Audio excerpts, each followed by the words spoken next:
Prepare for teleport!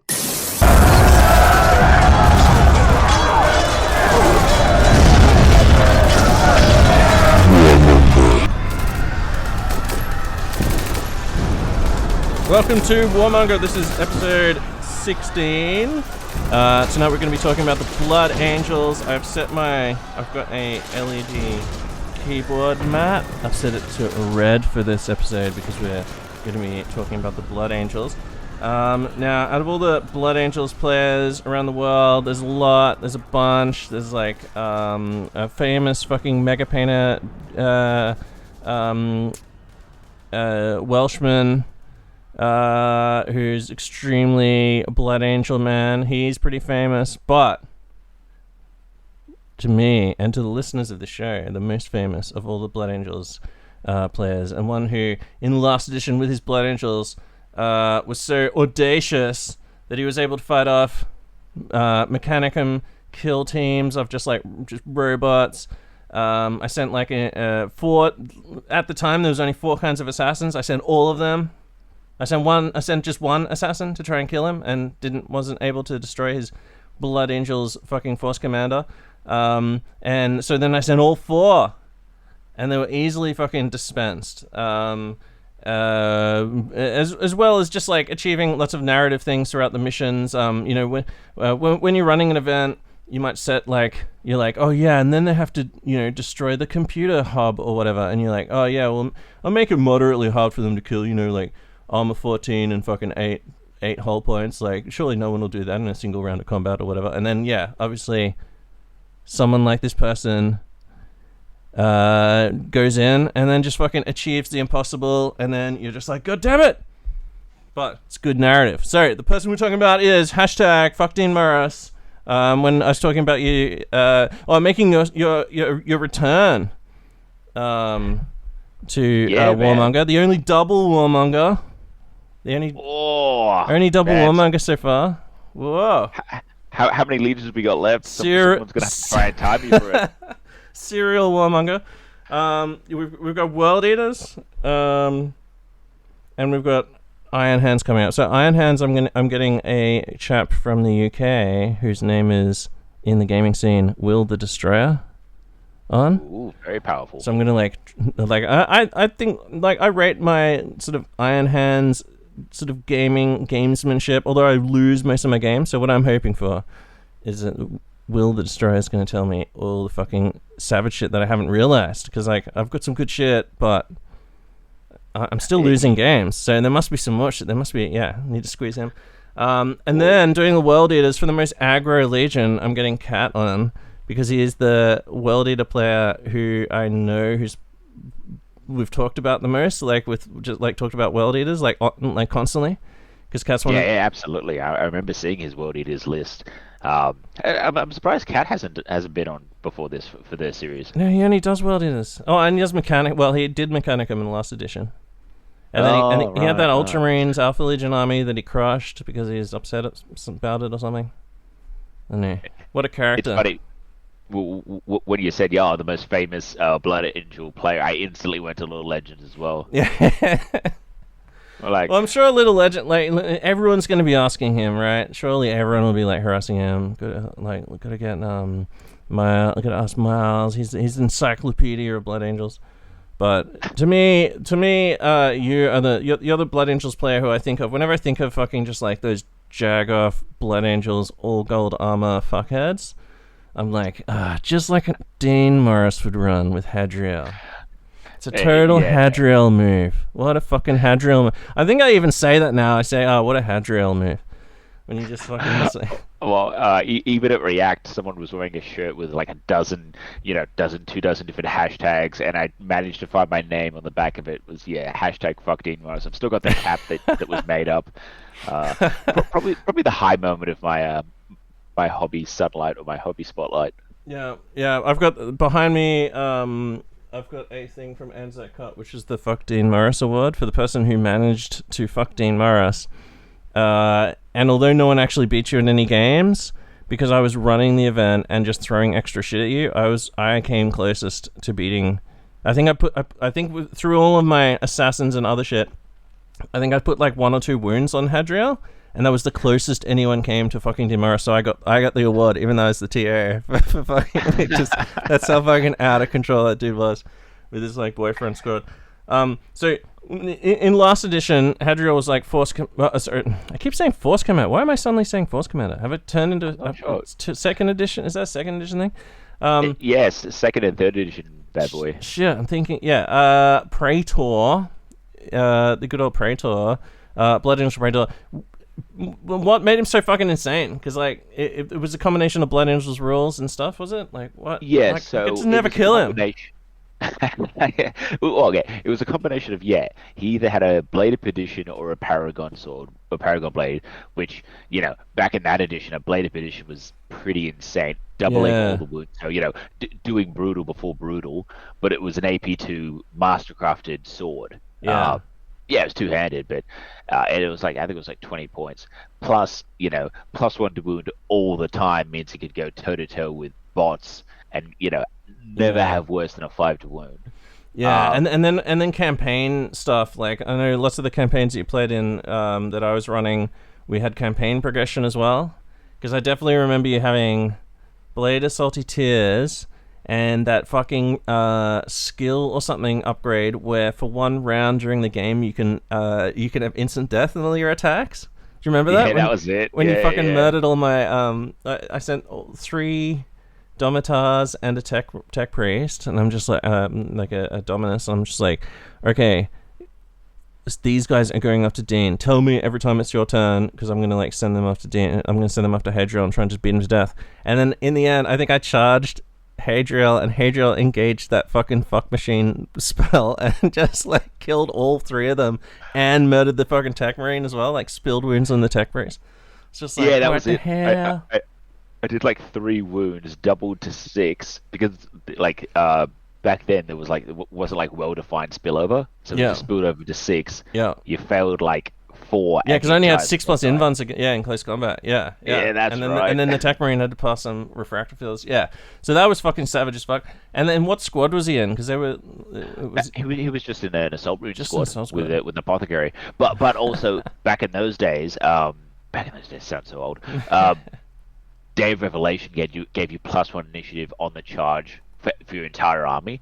So I would go up against normal another Traitor and clock in at initiative 6 and just crush face. Yeah. I was basically my entire army was getting Blood Angel rules as well as Emperor's Children rules at the same time. It was pretty loose. Yeah. So in comparison to now, is that still a thing? Is Hadriel still a thing, or is it what's the deal in the new edition? Just as some sizzle for people who are transitioning over. So I would say that Hadriel is he's obviously a bit weaker because doesn't have the Blade of Salty Tears isn't as good, I suppose. Yeah, it's not AP2 all the time. I'd probably run with a Paragon Blade. It just makes more sense for him, and he's not +1 to wound all the time either. So he is far less murdery than he used to be. So you could definitely take him down. Yeah. All right. Well, I've got more assassins now. There's seven different kinds of assassins. Hell yeah. But that being said, we'll go into it. But yeah, I think Hadriel on his own is probably not much more killy than any other Traitor. Right. Okay. Interesting. Yeah. Is that because that kind of shaped my idea of the Blood Angels is just that Praetors with a salty tear sword was just so fucking I was always just obviously what I was just talking about then when he just crumped a whole fucking unit of Domitars, which are some of the hardest hitting things in the game. And that was due to campaigns and shenanigans. They're still just total savages, and I was always fucking afraid of them with my Mechanicum. So it'll be interesting to go as we go through and see sort of a comparison between the old rules and the new ones. Now I'm not even sure why I started with that. Is this it might be the first time I've just decided to start by talking about the old rules. Why are we doing that? Is it because so we haven't recorded this show for a bit? I'm playing too free and loose with the rules. All right, it's 2023, man. We're just loose now. Yeah, shit. It's 2023, new fucking paradigm. Okay, let's get back on track. Now, I hadn't finished introducing you. Now, I meant to also say award-winning army person, award-winning painter and producer of models, and nostalgia. Award-winning producer of nostalgia. Yeah, had to sneak that in. Yes, I managed to. Sorry, we'll refresh. Went to React 2 weeks ago. Yeah, yep. 2 weeks ago. Last weekend? Wasn't it last weekend? Oh no! Yeah, it was 2 weekends ago. Yeah. Sorry. Yeah. Was the last weekend? It was the week before because the same weekend as CanCon. Yeah. Took my retro Rogue Trader era Dark Angels. So yeah, painstakingly found Dark Angels. Also more like Rogue Trader era medals and that kind of jazz. Totally legitimately sourced some old Mark 1 vehicles and all that kind of jazz, 3D printed, but I couldn't find. What was the Spartan thing? Do you have a Spartan?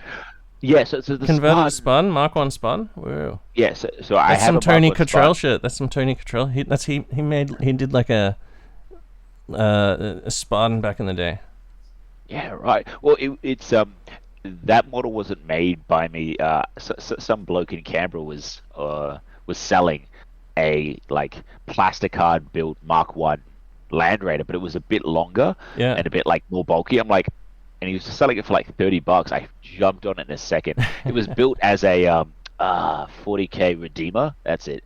So I like broke off the random weapon options, put a put a Rogue Trader tank commander in it, and put 3D printed some laser destroyers and made it into a Spartan, which I used as a normal Land Raider for the event. But no, obviously the nostalgia hit was pretty high for a lot of people because I got voted best army, which I was really joint best army with another bloke from Tassie, I think. I can't remember. No. That was that's Chris, right? With the Chris. Yeah, with Sons of Horus. Yeah, Sons of Horus. Yeah, another Warmonger. Oh, another Warmonger. He was on the Sons of Horus episode, Chris. Oh, nice. So, yeah, I actually took him on in the third game, and he destroyed me. Just crushed you? It was a close game, but those what do you call them? Orbital assault. With all the claws, right? The deep assault. And the Charybdis just fire like turbo missiles.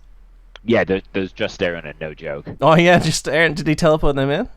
Yeah, no, he dropped them out of a Charybdis. A special K. Yeah.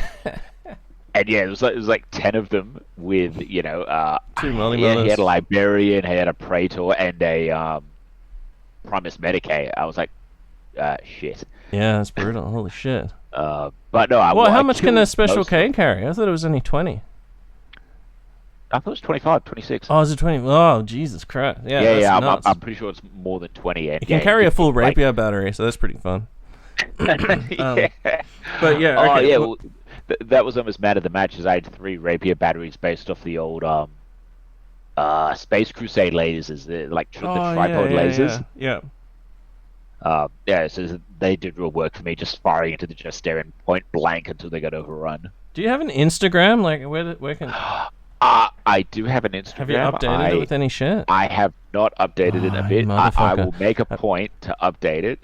My Instagram is... Yeah, put pictures of this up so people can see what we're talking about. It's a great army. Oh, yeah. It is the host of Hadriel, all one word. So Hadriel is spelled Hadriel, the host of Hadriel, all one word. It's got a picture of a corgi on the front of it. That's how you know you got it. I'm searching for it right now. I'll upload all the work in progress pictures for the army and everything from the event. I'm so slack with Instagram and social media. Oh yeah. So once there'll be some pictures up there, and you can look back and see some of Dean's other games too. But yeah, your the Land Raiders in the camo is fucking sweet. Like that's definitely like something I've been thinking about for my Iron Hands. Doing maybe a like an urban scheme or something. Oh, hell yeah. I was thinking, I was thinking of putting just getting a hex stencil, and then painting the tank, painting it black, and then like an Iron Hands vehicle, but they're just like, oh, we're gonna fight because the idea. So I've got this like armored Iron Hands idea, which is like which is just because like I do like the Kratos, but the fact that lots of people don't like it makes me want to double down. So I'm doing a double Kratos list. So it's double Kratos and then Achilles, and then 3 Land Raiders with tack squads inside and some characters and shit. So it's basically just like 6 tanks. But I was thinking getting like a matte gray hex sort of stencil maybe, and then just like stenciling hexes, sort of like a weird sort of hex camo across the sides of them and front maybe. Oh, I absolutely think you should do that. Some BattleTech shit. Yeah. Yeah, 100%. Because like I think something in a paint scheme that really separates you from all the other Legion kind of color schemes. Yeah. Because I like you can pick what Legion thing is from a kilometer away based on the color, but something that actually makes your Iron Hands stand out, which can be a camo pattern on vehicles, is really top notch. Yeah. And as for the double Kratos idea, what is this? Tim McSheen took double Kratoses in his Ultramarines list, and I was shit talking him the whole time. Just like, yeah, mate, why don't you just burn points? But like they did super work for him the entire event. Oh, really? Like, yeah, not one of them got one shot. They had to get burned down through their whole points. Yeah, and blowing stuff away. Yeah, each one in my list is like they're like 405 points each because I'm giving the flare shield, titty lasers, sponson, culverins, and then the melter cannon, melter top. What turrets was he using? Was he using flashbang? No, he was using melter tops. Was he using melter? Yeah. And I think he was going Volkais for all the everything else. Dude, I played in Sydney, and a couple of the dudes had just bulk. Shornashal had a squad of predators with the melter cannon, and it's basically the same gun as the Kratos. Only it's only 3 shots, but it's twin linked, and it's got that 36-inch range. And then he had the las cannon sponsons, so it was just like insane. What's that, like 9 plus 6, so like 15 fucking strength 8 and 9 AP 1 and 2 beams that you just rip into Terminators or fucking just even infantry and just fucking devastate them. Absolutely. I really think Predators are such a good investment in points. Even just a stock Predator cannon is 4 shots at strength 8 rending. You can definitely pull wounds on Terminators with that kind of shit. Yeah. Now here's a question for the meta chasing people. What do you think about vehicles? I thought there was lots of vehicles at your events, it looked like, and that's a departure from what I've seen in other places. So I think certain vehicles have lost their agency, like like Medusas, like the Basilisk. The artillery is pretty much out. I've got a sinking suspicion that like stock Vindicators haven't they've changed what you do with them, but there's still some really good utility out of them, because like a Demolisher will just take off a a lance with it every turn. And even a Terminator, you hit a Terminator with it, it's brutal 3. 3 hits on a 2+ armor save is roughly like a 4+ armor save, so you can even still kill Terminators with it and pop vehicles. So I don't think Demolisher cannons are gone, but they're not good against Dreadnoughts, though, right? Because like, I don't run. Well, the small template as well is like a massive, like, holy shit.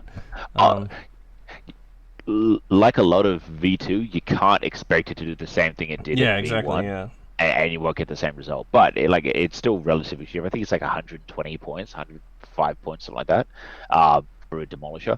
But going back to your question, vehicles 100% still have a very big place in Horus Heresy, whether it's transports, laying down fire, but depending on the vehicles you are running, it may not be the same job. So like, squad deleting vehicles aren't really in there anymore. You want either high strength or fishing for that strength 8 and higher rounds. Like las cannons on Land Raiders are really good. Because you're basically going to have, melter guns or las cannons to drop them because they're armor 14 all around. I had, the game against the Sons of Horus, all my Land Raiders died, but all the other games, my Land Raiders lived. Yeah. The whole game.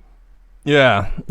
Well, that's part of why I'm looking. I'm looking forward to sort of plunging in with a bunch of vehicles. Like I've been stockpiling these fucking Land Raiders. I bought new on Sprue for like $20 and stuff like that, like really, really cheap from like bring-in buyers and stuff. I've just been like sitting on them for ages. In this edition where Dreadnoughts can return fire, heavy weapon squads can return fire, it's really like you've really got to be careful how you use them. You can't just be like, oh, I'll just casually fire my heavy bolter into your las cannon squad. That's sitting in there in cover, and maybe just kill a couple. Like you're gonna want, wait, Hillman, how many reactions do you have left? That sort of thing. You can't. You have to really. You can't try and just shoot it out with like a dreadnought, for example, that has twin las cannons. They'll just return fire, and they have a chance of just one-shotting you. Stuff like that. Like you got to really pick your firefights. But then you can almost flip it on its head a little bit.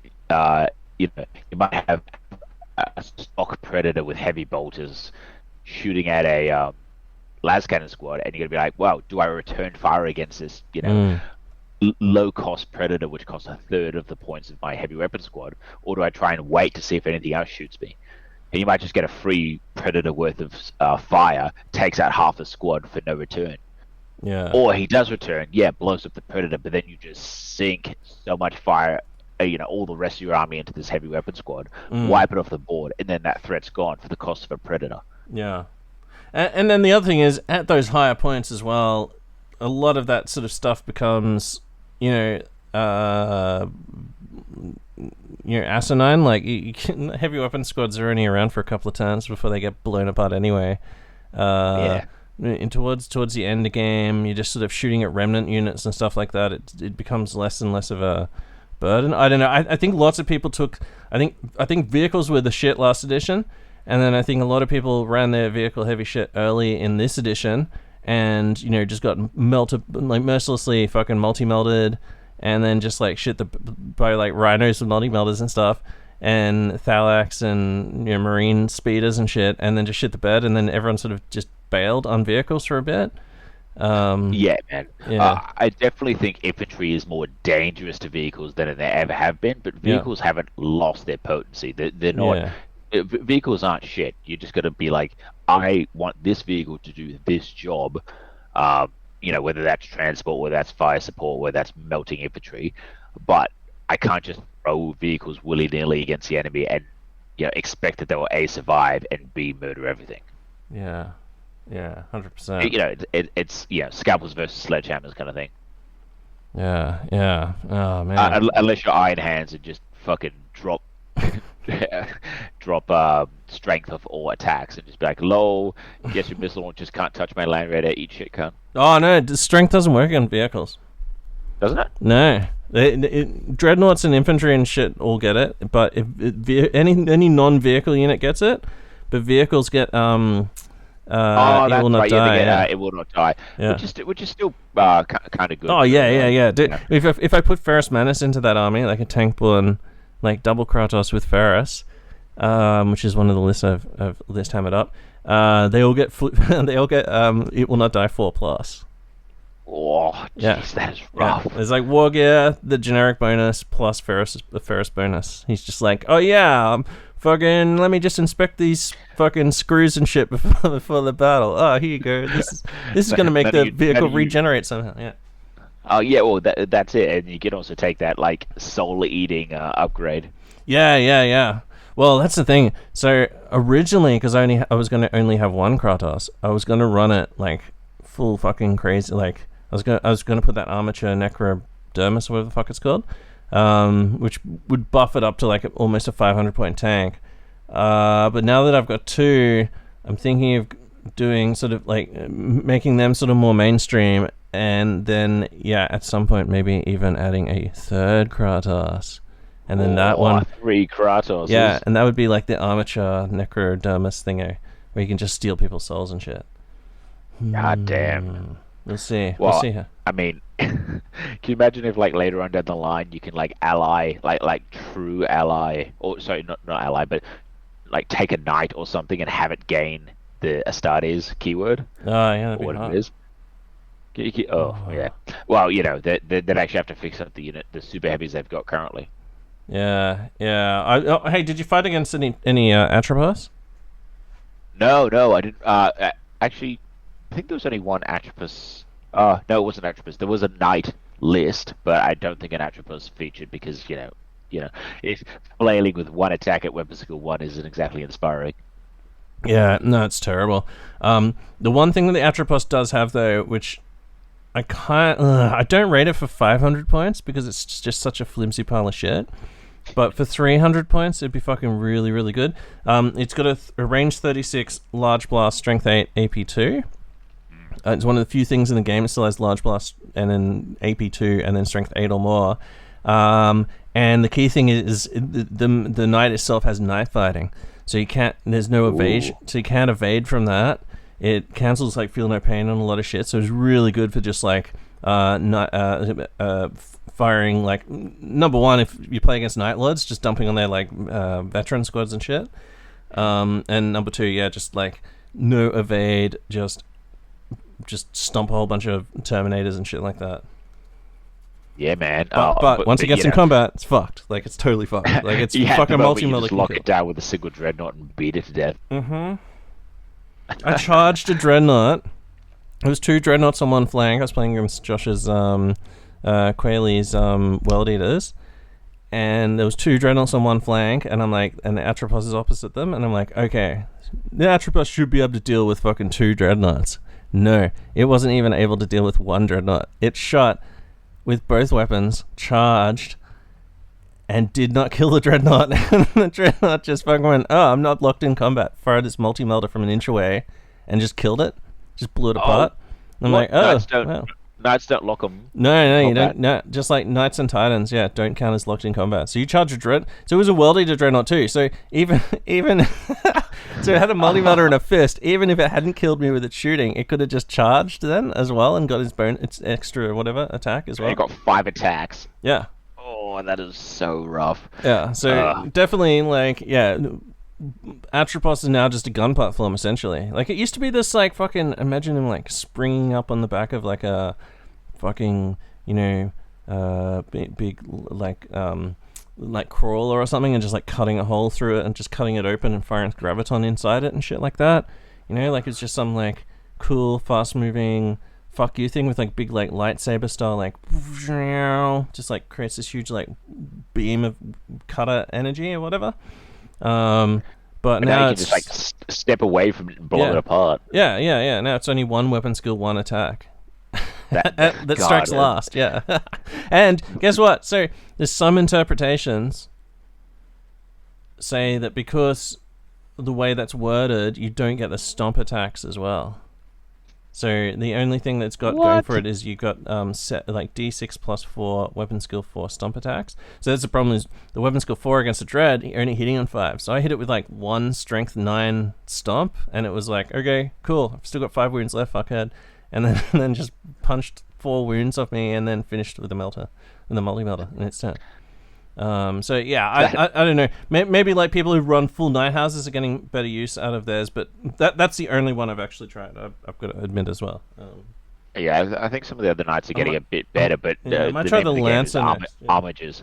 I've got Come Death Come, the Lancer that Michael pro-painted for me. Well, he pro-painted for himself and then gave to me as a lovely present. I'll have to. You guys are the cutest. Yeah, I'll have to run him and see if he's any better. That's a big question. When is yours and Michael's Warhammer Broversary? Ooh, I don't know. Yeah, when did you first become Warhammer friends? Like, it would have been like, I don't even know, grade. Like I'd have to go to grade 10 or something like that, or grade. When we started, because we were friends before that, because we knew each other when we were in like kindergarten, basically. Like we knew of each other, and I knew his sister as well. So we've known each other for a million years, but we were in, and then we were in Scouts together as well. And we had this hell yeah, Scouts. We had this thing where we all went round to a different person's house and had some food or something there. You know, just one of those like nonsense fucking things they make you do in Scouts. And when we were at Michael's house, I was just like, "Whoa, you've got like a fucking Grey Knight Terminator there, just like sitting on top of his TV unit." And he was just like, "Oh, what do you know about Grey Knight Terminators?" And I'm like, "I know they're from Warhammer 40,000." And he's like, "Whoa, what? You know about Warhammer 40,000?" And I'm like, "Yeah, dude, I know all about it." And he's just like, "Whoa, all right, let's not talk about it in front of all the rest of the Scouts, because then they'll think we're nerds. And then we'll talk about this later." Yeah, and then we just started playing. So that would have been like, that must have been in. It must have, yeah, it must have been. What age are you in year 10? Like 12 or something? Like 13? 16 at year 10. Oh, is it 16 or 15? 15? Oh, 16, no, I think it's 17, 16. because he's 17. Year 12, you're 18, right? Well, you meant... well, I didn't turn 18 until after school. That's the problem. Oh, No, most people are. I think it depends what state you're in, is what state you start, or what year you start, kind of thing. Well, it But, only like, matters Victoria, I'm as pretty long sure as was some of the 18, kids year are 12. 18, so they can buy booze for the rest of the kids. That's the most important thing. 100%. Well, but, yeah. I think you guys should have like a anniversary where you each pick a separate legion for each other, and each year you paint like one unit for each other. So after like, another 10 years of friendship, you've got a full legion army on it for each other. He would definitely be coming off the worst for that. He's just like secretly touching it up in between. Yeah. Here's your here. I've done like the first 5 steps. You can do the other 13 that you do on your models. Yeah. All right. Let's talk some Blood Angels, because we're like, what, 30-40 minutes in? Yeah, 30 minutes in. That's good. That's a good intro. We're getting back into it. We haven't recorded in a while. So. Hell yeah. Okay, so Warmonger 16. We're going to be talking about the Blood Angels now. We're going to go through them in the same order that we've been going through them on the other episodes. So first of all, we're going to go through the Legion special rule, the Warlord traits, jump across to extra equipment, special units, their special reaction, and then finish off with the Rites of War that kind of like put the list together. Now we're drawing information from the obviously Liber Astartes, and also there are some more rules for the special unit that just came out with the Morlocks. Yeah. What the fuck were those guys called? Are we pulling from Legacies of the Heresy, or nah? Oh yeah, what's in Legacies? Isn't everything in Astartes? No. There's one of the special characters for Bloods. Oh, well, no, we don't do special characters. Special characters for nubs. Yeah, they didn't have any units though in there, right? No units for Bloods. Oh, I was gonna have a stroke. Like I was like, oh my god, there's units I don't know about. Yeah, do you think that's interesting? They didn't. There's just no like Ultramarines got like 3 units shuffled into them. Yeah, I'm kind of the opinion a little bit, like whoever like the Forge World Blood Angel guy is Blood Angels aren't his first love, because you get legions like Ultramarines, Space Wolves, and a few others. You just get fucking units every other week. Space Wolves are out of control. But like Raven Guard, Blood Angels are like left out in the cold for sure. Yeah, even. Yeah, like a lot of Imperial Fists, for example. Like, obviously, whoever plays Imperial Fists in the studio is obviously like the big man around town, right? Just like, but yeah. I don't know. I'm sure these things are going to be aligned as we go into these campaign books. So. Oh yeah, when the exemplary battle unit came out, I'm like, you're not Sanguinary Guard. Yeah, You're yeah. not like proto death company. What the fuck are you? I mean, like in fairness, they are in the fluff, so it makes sense. Can't believe it's not Sanguinary Guard. Yeah. Yeah, give us our Sanguinary Guard. I mean, like, is that not what Dawnbreaker? Dawnbreakers are not Sanguinary Guard. Nah, they're their own thing. They're like Fuck. well, I'm pretty sure they're like the Paladin version, like jump pack Paladins, effectively. So you know, Crimson Paladins are the Crimson Blade Warbands and shit, or whatever the fuck they call.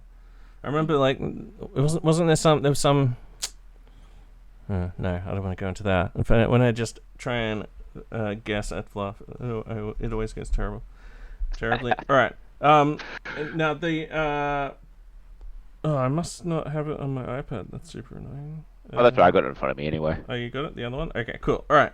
So let's jump into the Legion special rule. So basically, the Legion special rule, what it comes down to is they require a 1 lower to wound roll on a turn in which they charge.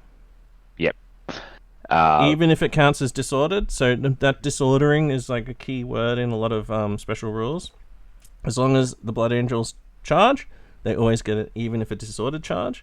So that's pretty good. And then also their vehicles get +1 strength when they to a maximum of strength 10 when ramming as well, right? So the Land Raiders ram at strength 9 instead of strength 8. Yeah, which in fairness, I did see a bit of ramming at React, so I'm a little bit like, oh, maybe I'll do some ramming now that I. Maybe I'll do some ramming now. What the hell? Yeah, I guess. I really miss fucking tank shock. Like taking tank shock of the game, I think is like a huge fucking con to me. Just being able to like push through units and just like fuck you out of the way. Like that's just classic fucking 2nd edition. Remember that? Like you could just run over fucking people. They had to take initiative check or just get crushed. Anything that like stops you from just plowing into a sea of men in a tank, I think is bad. But the ramming rules are interesting. You know, just like stop an inch away and then do d6, and then you got to work out what the strength is via like a special formula. Hits on the unit, and then I think they have to take a pinning check if they fail, if they take any wounds. So so I think like if you've got like a whole bunch of rhinos, and you just like pick one unit, dogpile them with rhino rams, and, you're getting like 2, 3, 4 d6 +1 strength hits. You can probably get some casualties off it. Yeah, unless you've got a multi-melter on there, in which case it's always better to just shoot that, I guess. But I would only do that for like, either weapon destroyed vehicles or like dog shit ones. Yeah, just throwaway tanks. Yeah, 100%. So interesting rule. What do you think about that? It used to be at all times. Do you think it should still be at all times? Well, how do you feel? As a Blood Angels player, that's what I'm asking you. I want people to be able to hear your heartbreak. As a Blood Angels player, I got very used to having this on all the time. Losing it to just on the charge. I mean, while I think all the time may be a bit too powerful, maybe put it in the same like line as the Sons of Horus one. So basically, first round of combat, if you are charged, it procs, it goes off. That kind of righteous fury, the first round of combat, I think regardless of whether you charge or be charged, I think would make sense. It would give them punch even on the defensive. I mean, if you're giving it to Sons of Horus in both times, why not have it for both? Because it's just simply not as powerful as +1 initiative or +1 attack. Because if you hit someone with a power fist, unless it's a dreadnought, you're not getting any benefit from the +1 to wound. And like a contemptor with his claw is never getting a benefit.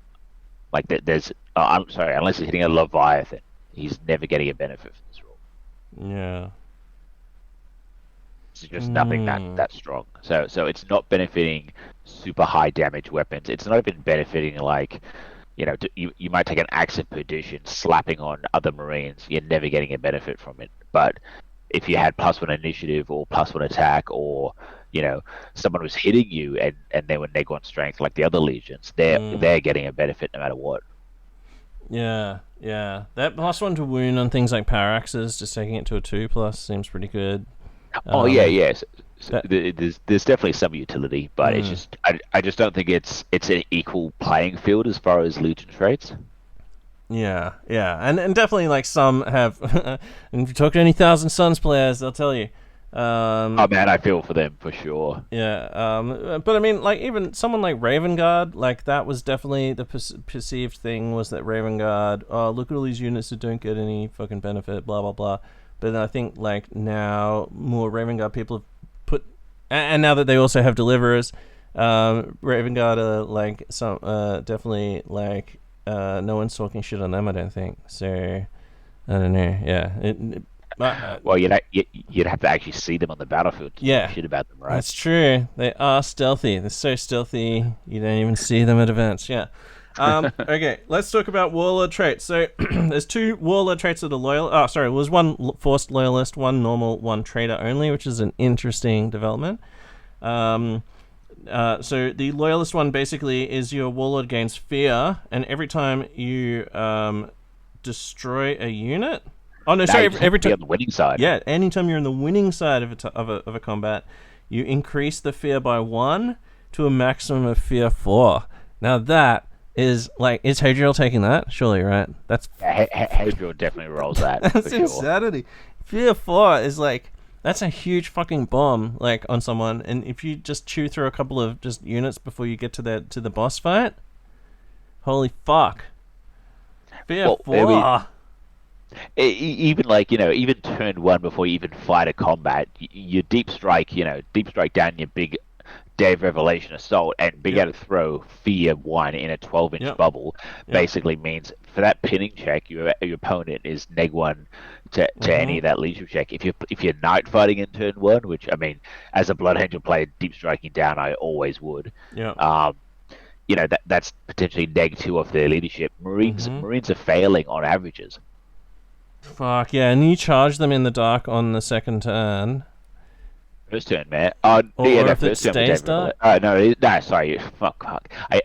Every now and then I keep like merging V1 and V2. Oh, yeah. I know what you mean. Yeah, I know what you mean. But yeah, that's fucking crazy. Like, oh man, yeah. Once you deep strike down, you're causing all those pinning checks because you're going to be deep striking a whole bunch of units, but just that guy, because you can place them so freely now during your deep strike, just within 6 inches of that first guy, you can place him so that you're you're doing a whole bunch of 6-inch pinning bubbles, but also you can perfectly position that 12-inch -1 leadership bubble as well, and then that turn 2. When you like, turn 1 you're gonna like land, you're gonna force all this pinning, then you're gonna charge and destroy a unit, and then you're gonna be fear 2. So in their turn, if they charge you, any kind of leadership test they're taking is gonna be fucked over. I mean, it's pretty good. Yeah, like, that fear 4 is so crazy because like you could easily chew through like in the first 2 turns. You only have to destroy 3 units. Or win. You just beat 3 units. Remember, you just exactly. Yeah. You could beat them. They hold because they're fearless or whatever, but you're still taking up fear. Yeah, and with the deep strike, you can ensure that you only fight shit that you can win against. I mean, you'll try anyway. Oh yeah, well, every now and then, like old Tim here, you might just roll a 1 for 2 turns in a row, and your 1,500 points of Terminators don't come in a 3,000 point game, and you get overrun by jetbacks. Something like that might happen. Or you're Michael and you just cannot bring Scar or whatever it is down where you want it ever. Scar, sorry, not coming in. Yeah. Looks me in the eye and goes, I better roll a 1 every time. Yeah. Roll for the disordered charge. Okay, so you also get an extra reaction in the assault phase, which isn't fucking terrible. It just means like in the turn that either turn 2 or when that's happening and they're charging you, you're throwing a lot more hold the lines or stand and shoot basically. Overwatching with all your fucking with all your melted pistols. Yeah. Hell yeah. All right, let's get into so yeah, that Rite of War, fucking amazing. I'm surprised that's not a Night Lords one, although Night Lords do have a similar one, but I think Night Lords have to actually destroy the unit to get there? I actually don't know. I think they might destroy, but let's be honest, like it's so you don't need a Warlord trait to get Fear in Night Lords. You can just pick it up for free, or not for free, True, for point. yeah. Depending, or you either pay points for it or run Terror Assault, and every character just gets it for free. Yeah. But yeah, like the other Warlord traits, I think they're interesting. Like Paragon of Unity, I think is actually pretty good for a non-deep strike list. Oh yeah, okay. So Paragon of Unity, you gain if any friendly unit that are Blood Angels that can draw line of sight to the Warlord with the trait. To any model in a unit this Warlord has joined, or to any model that is engaged in combat with this Warlord is part of, gains +1 leadership characteristic to a maximum of 10. In addition, an army whose Warlord has this trait gains an additional assault phase reaction. So, +1 leadership as long as they can see him. Pretty cool, especially if you're, if you're deep striking down though, that you're not going to get use of it for the first turn, possibly second turn, depending on how lucky you are, or unlucky you are. But once you get down, like generally your army is facing the bulk of their army, and then you're deep striking into the bulk of their army, so most of your shit is able to see them. That's what I've found anyway. With but when I'm deep striking Terminators in, like generally, like I can the rest of the army sort of covering their ass. So 100%. Leadership, not bad. It's a nice boost. Is it as good as fucking Fear 4? 12-inch bubble in the middle of the enemy? Maybe not. Maybe this is a different kind of army, where you're not just deep striking in the middle of their shit. But is there any other type of Blood Angels army? Is there? I don't know. Not really at the moment. I'm not seeing a lot of variation in the old Blood Angels lists, but you never know. It's a new edition. You might start to see more shooty or more combined arms kind of. I think we're going to. Yeah, I know certain people who are commencing work on what I would call alternative Blood Angels armies, because they don't fit the mold, which is just Day of Revelation previously, right? I'm guilty of that as anyone. Yeah. But then that'll be interesting to see. Maybe Paragon of Unity makes more sense then if you're running big blobs, big foot blobs, that sort of thing. Just keeping them in order, keeping their leadership, like a defensive terrorist themed fucking guard the walls force. You want to keep them in order, right? So, and I suppose it completely offsets stuff like night fighting, potentially fear being used against you instead of going down. You're just basically staying at parity for your leadership. It's interesting that none of the Blood Angels Warlord traits gives you an extra reaction during the shooting phase. They do not want the blood shooting back. Yeah, no return fire for you, motherfuckers. Only one per turn. All right, well, let's do Thrall of the Red Thirst. So this is a Traitor one. Traitors only. If the start of the controlling player's charge subphase and there are any units with at least one model within 12 inches of a Warlord with this trait, or any model in a unit that he's in, if they're eligible to make a charge, then the controlling player must declare a charge for the Warlord, and any unit he's joined targeting that enemy unit. If there is more than one potential target, then they can choose. So you basically always have to charge. Warlord all other models has joined gain 2 attacks instead of standard +1 attack when charging. I feel like they could have just said rage. Just go in rage. That's a lot of words to say rage. Yeah. In addition, you gain a movement phase reaction. Okay, so sorry, I don't actually remember reading that the first time, but essentially you gain rage when you charge, but you have to charge if anything's within 12 inches. You have to charge, and if there's multiple things you can pick, but if all they put in front of you is a Leviathan, hot tip, you're going into the Leviathan, or you have to at least try. Man, that's kind of that's really weak sauce. It seems to me. Like, give them hatred as well, right? Like, +1 attack. What the fuck is that? That's well. I mean, again, and you're is stuck really being an good idiot for as everyone well. in the unit. You're stuck being a fucking fool. Like, what, like.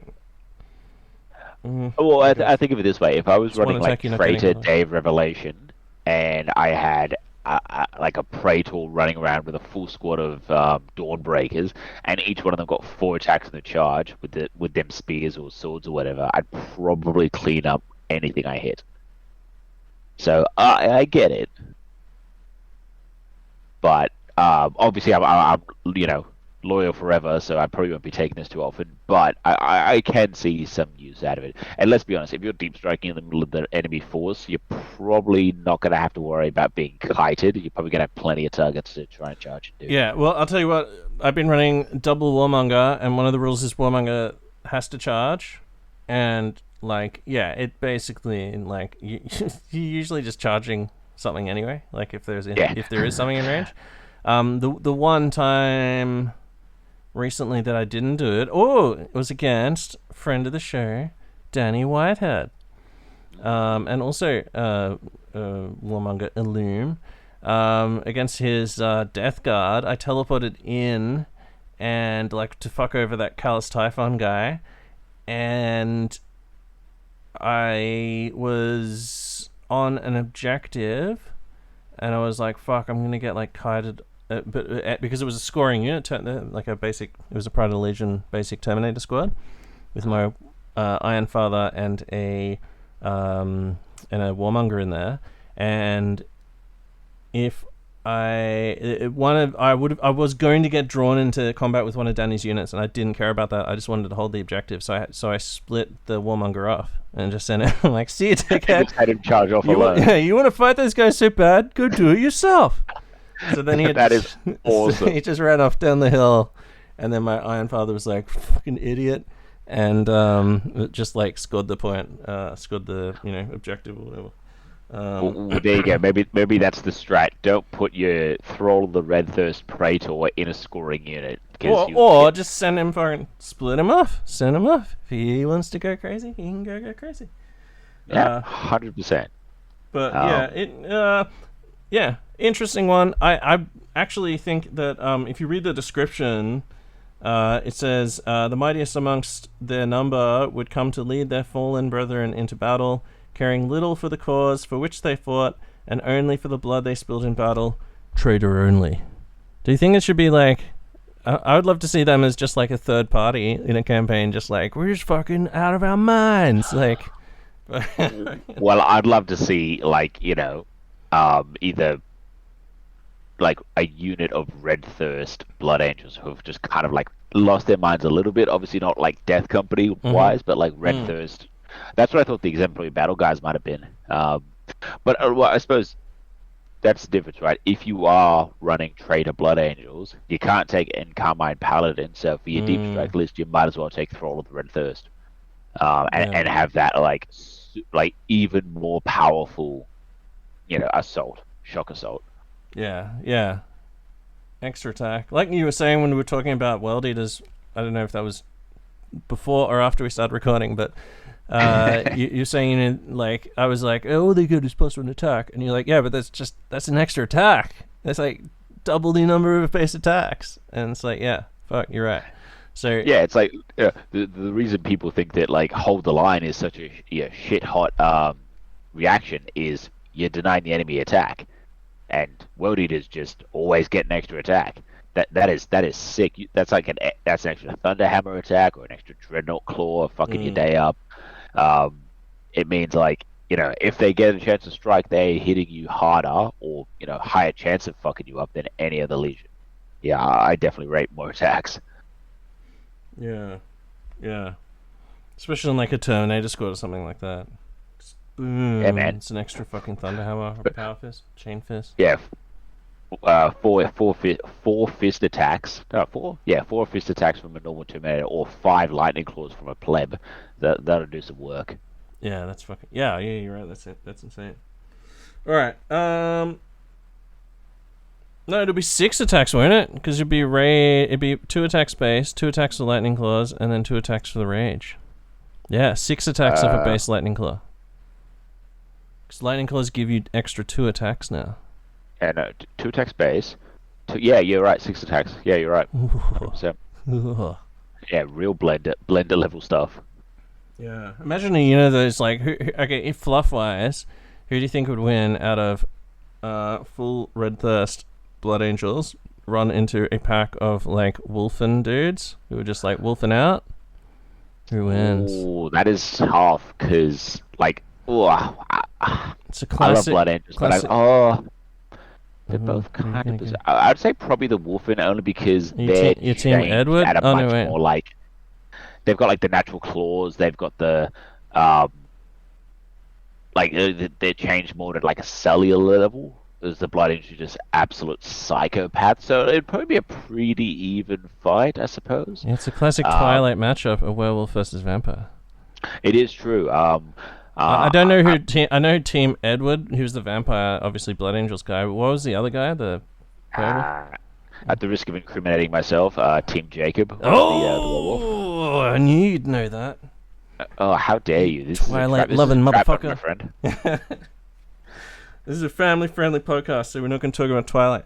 All right, Blood Angel Warlord traits. Take them or leave them. I think like there's definitely something there for everyone. I think we can all agree. I don't feel. I think Paragon, in compared to some of the other ones, I don't know. I don't feel that they got shafted there particularly.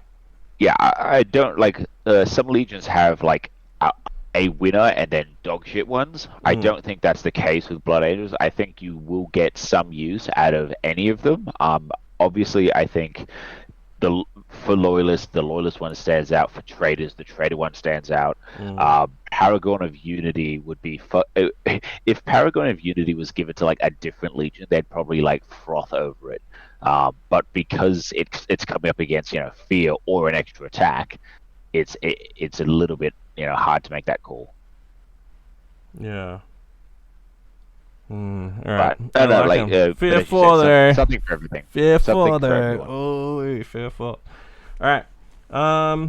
Do you know the other thing that Fear 4 just to come back to in Carmine Paladin, which I think will probably maybe is interesting, is Fear 4. Like, what if you're a loyalist who has fear, your fear counters enemy fear.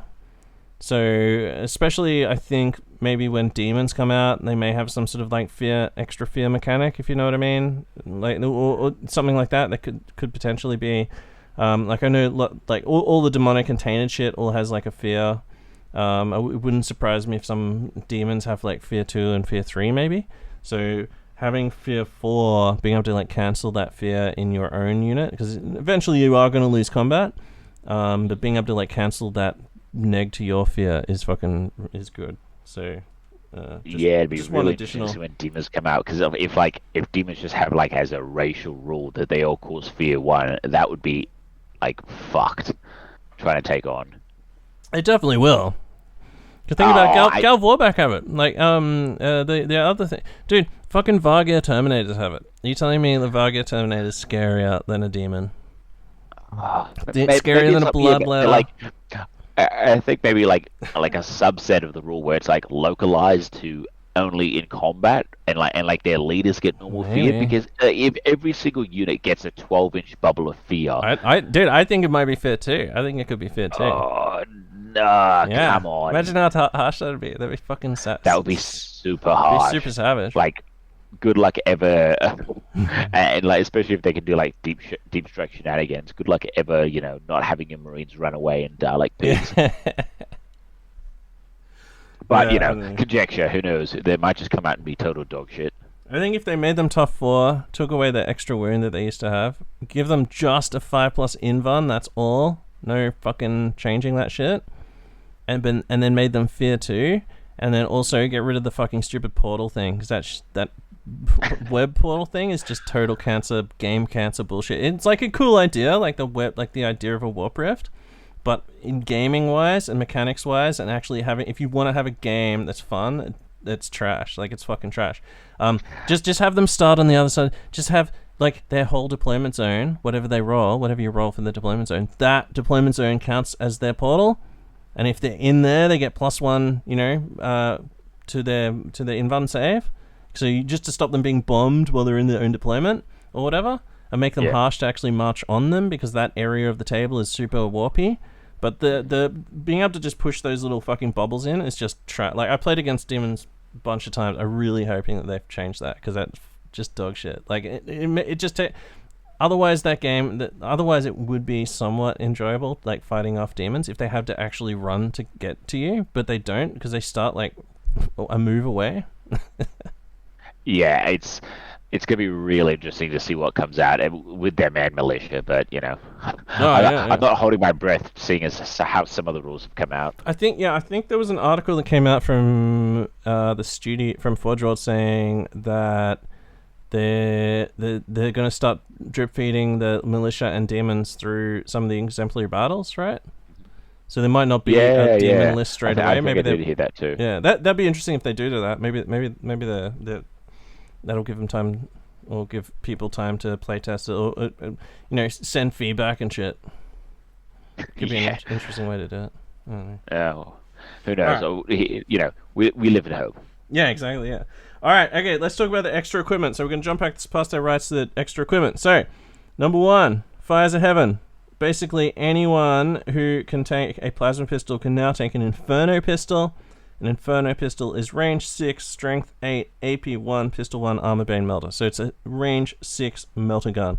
And they do it for free as well. So any plasma pistol, as long as you've got the Blood Angels, Legion of Blood Angels rule, you can change. So yeah, it's Good, like right? obviously the big one is the Moritat, but I think there actually could be a little bit more use for this than people are currently using, because any plasma pistol, like what can take plasma pistols? Pretty sure veterans can take plasma pistols across the board. I'm can pretty they take 2 plasma pistols though? I don't think they can take 2. I'm pretty sure a command squad can take plasma pistols.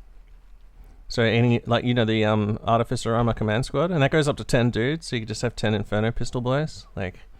Yeah, right. Okay. Power axe in one hand, Inferno pistol in the other. Fucking come get some.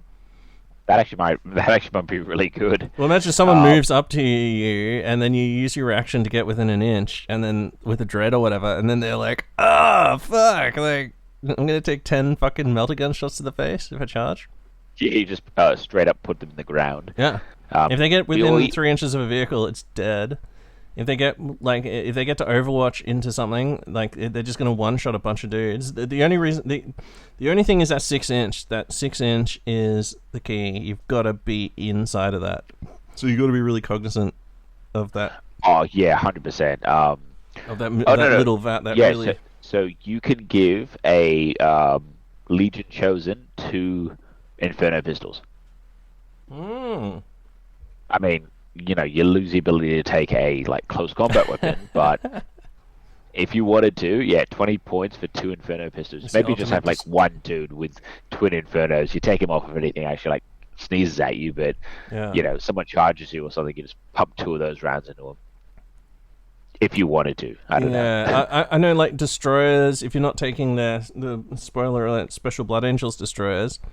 Just a normal destroyer squad can. I think the sergeant can take a plasma, right? And then the 2 other boys can take plasma, so you can chuck 3 in. No, you can't take plasmas on the destroyers. Oh, you can't? Not even a single? No. Oh, what? Yeah, it's 2 hand flamers, 2 serpenters, or so you can take 1, 1 in 5. Oh yeah, that's what I mean. It can take a single Inferno pistol. That means those dudes can deal with almost anything, like they've got rad grenades, melter bombs, a couple of Inferno pistols in there too.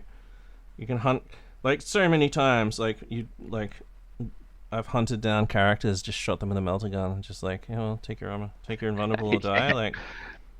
Just being able to chase after them and just Jack Ruby them with a fucking fusion pistol is just out of control. Well, I suppose assault squads being. Yeah, they got the 1 in 5 power weapons, but also 1 in 5 could take a plasma pistol, so you could litter Inferno pistols through your assault squads, and they could do some work if they're ever charged. Yeah. Yeah, I suppose some. And then if you've got like some power fist nested in those units as well, and thunderhammers and shit, that +1 to wound against a dreadnought, like you shoot them a couple of times with the Inferno pistol. Within 3 inches, you're rerolling to wound as well against them, which is great. Yeah. And then charge in, and then you've got those that, like, you know, you might kill 2 or 3 of the guys, but then your fists are coming in, and they're wounding on 2s against dreadnoughts because of the +1 to wound. So. Yeah, and I suppose anything that'll get them, you know, that I actually take wounds off dreadnought, because that's always the hardest part, is bringing them down. Yeah. Yeah, right. Okay. I mean, I think you'll have a couple in the army, but most people won't go like ham or go nuts for Inferno pistols. You'll see them. I mean, the obvious one is you'll see them on Moritats, because they're just the best use for them. Yeah. I know of someone that we both know who has a Moritat with dual Inferno pistols planned. I'm just saying. I'm being cryptic because I'm not sure if it's a public knowledge one, or like keep it to the boys or whatever. Yeah, no, you get no secrets from me. But oh god, I've had a Moritat painted up for ages. I think I've used him once. I haven't used him in this edition. And yeah, I think he did work, and then exploded. So who knows? The downside is, because it has the armor bane rule, as soon as you roll a 1, so you have to roll them 1 at a time. As soon as you roll a 1, you stop. The upside is it doesn't have gets hot, which is good, so you're not going to just take a wound. But the downside is, you basically have to roll 2 separate dice, 1 at a time, until you hit a 1, and then you stop shooting. But you can get up to 6 hits with each pistol. So, I mean, like, if you are one of these motherfuckers that's taking armor saves against my Culverins, then you just roll 17 ones. 2 pluses in a row with no problem. So, you know, you might be fine. In which case, that's a fucking premium weapon for just, like, slaying Terminators, right? Just land, and then just, 6 Termies dead, boom, now what? Like... Yeah, if the luck of the gods are with you and you're able to put 12 AP, you know, strength 8 AP1 shots into Terminators, they are really going to feel like there's nothing in the game that will just, laugh that off. Yeah. And then if they've got a super heavy or a knight or something, just that many AP1 pens are going to proc 5 pluses, and every 5 pluses is another D3 damage. So you can easily just shred, like, even something like a Fellblade or something like that. 100%. And, you know, even if it's just a risky kind of deep strike, that's worth, you know, the cost of a Moritat is being able to potentially do that and just murder a Fellblade or something like that in turn 2. Yeah, it's totally worth it, man. I've got my dual Graviton pistol Moritat.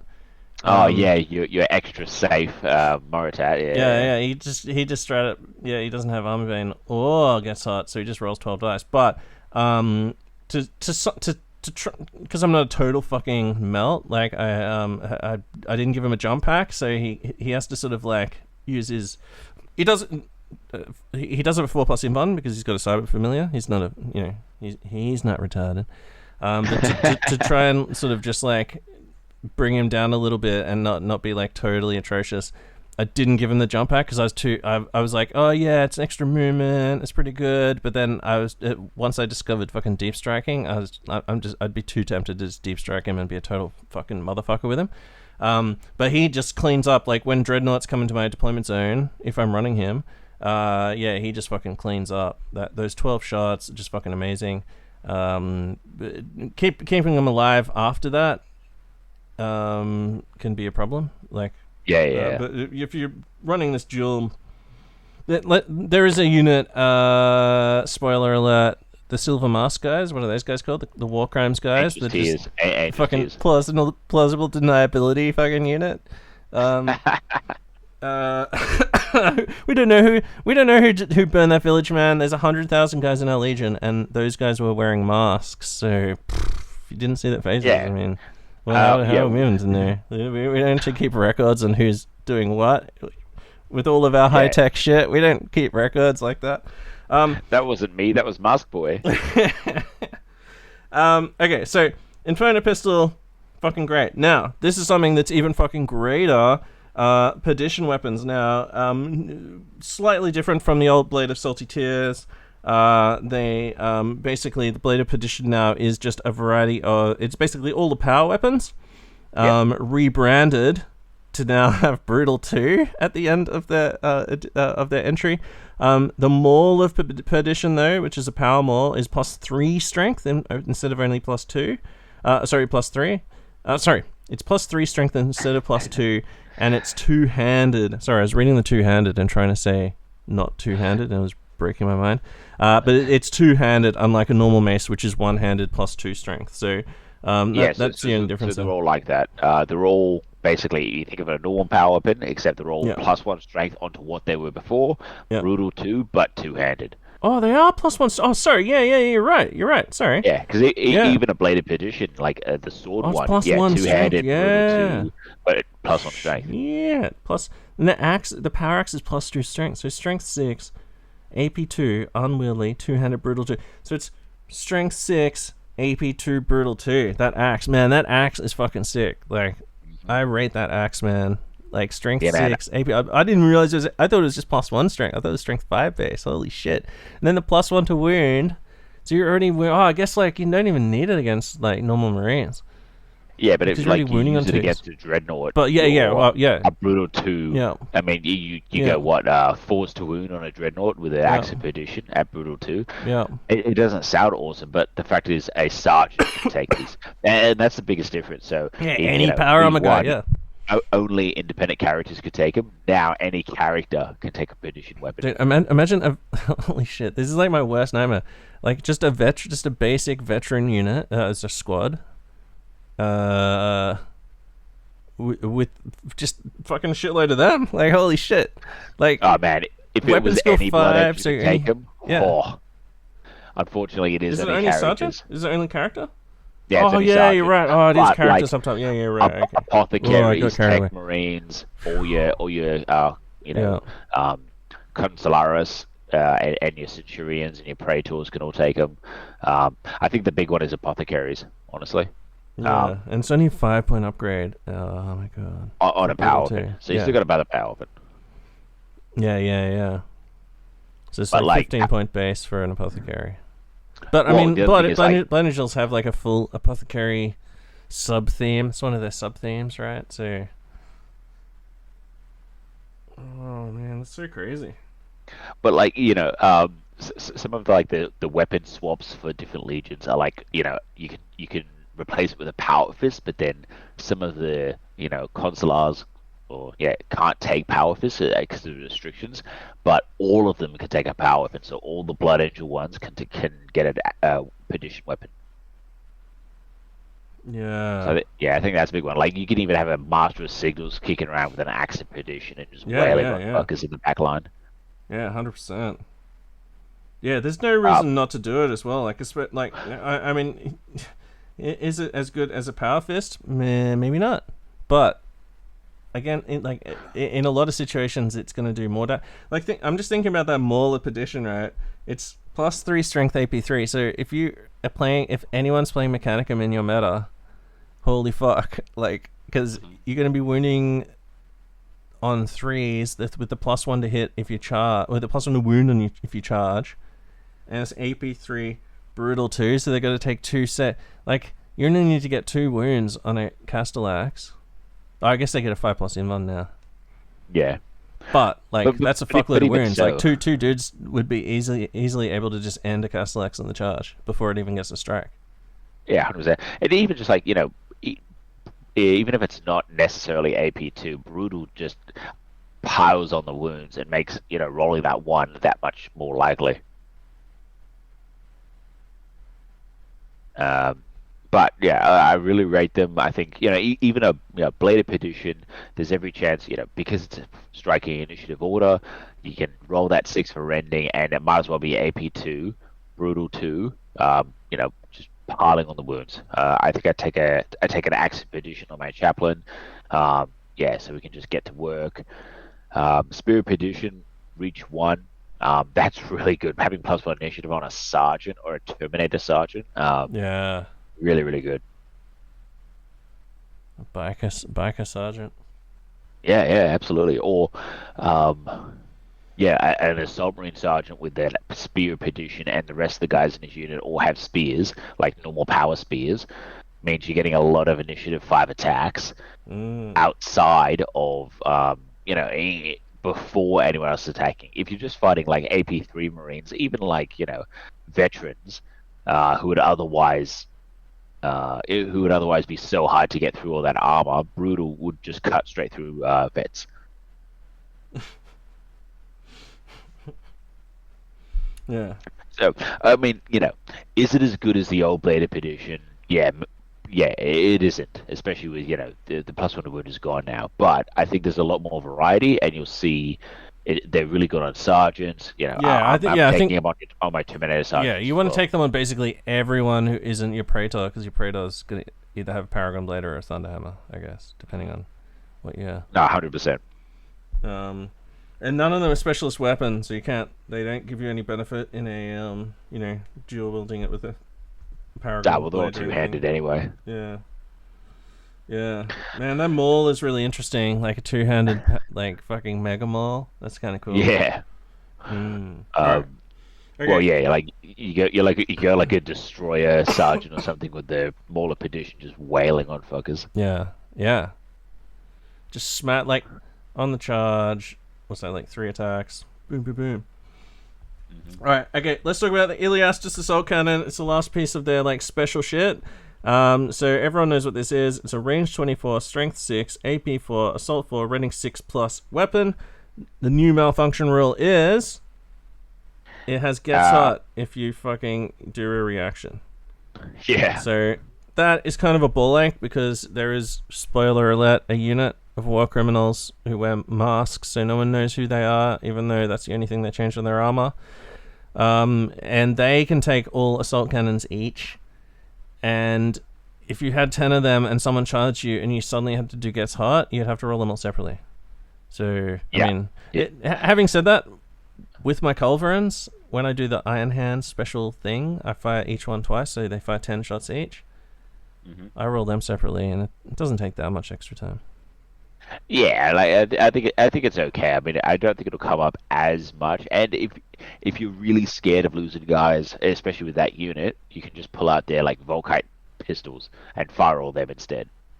Yeah, it's not you can also ask the other person what you want to do. I would suggest rolling them person for person, because you could roll 4 ones on one guy and then only roll 2 other ones, but then if you failed all of those armor checks, you would lose 6 guys instead of 3.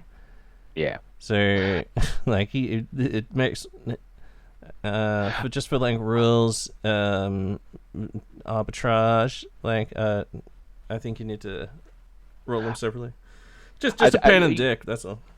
I feel like you could roll, however many sets of 4 pretty quickly. Yeah. There's 1, and there's 2, and there's 3, and there's 9, whatever, and you just roll them. Like, if you get more than 1 with a set of 4, you just be like, roll it right there. Exactly. Otherwise, roll them all together.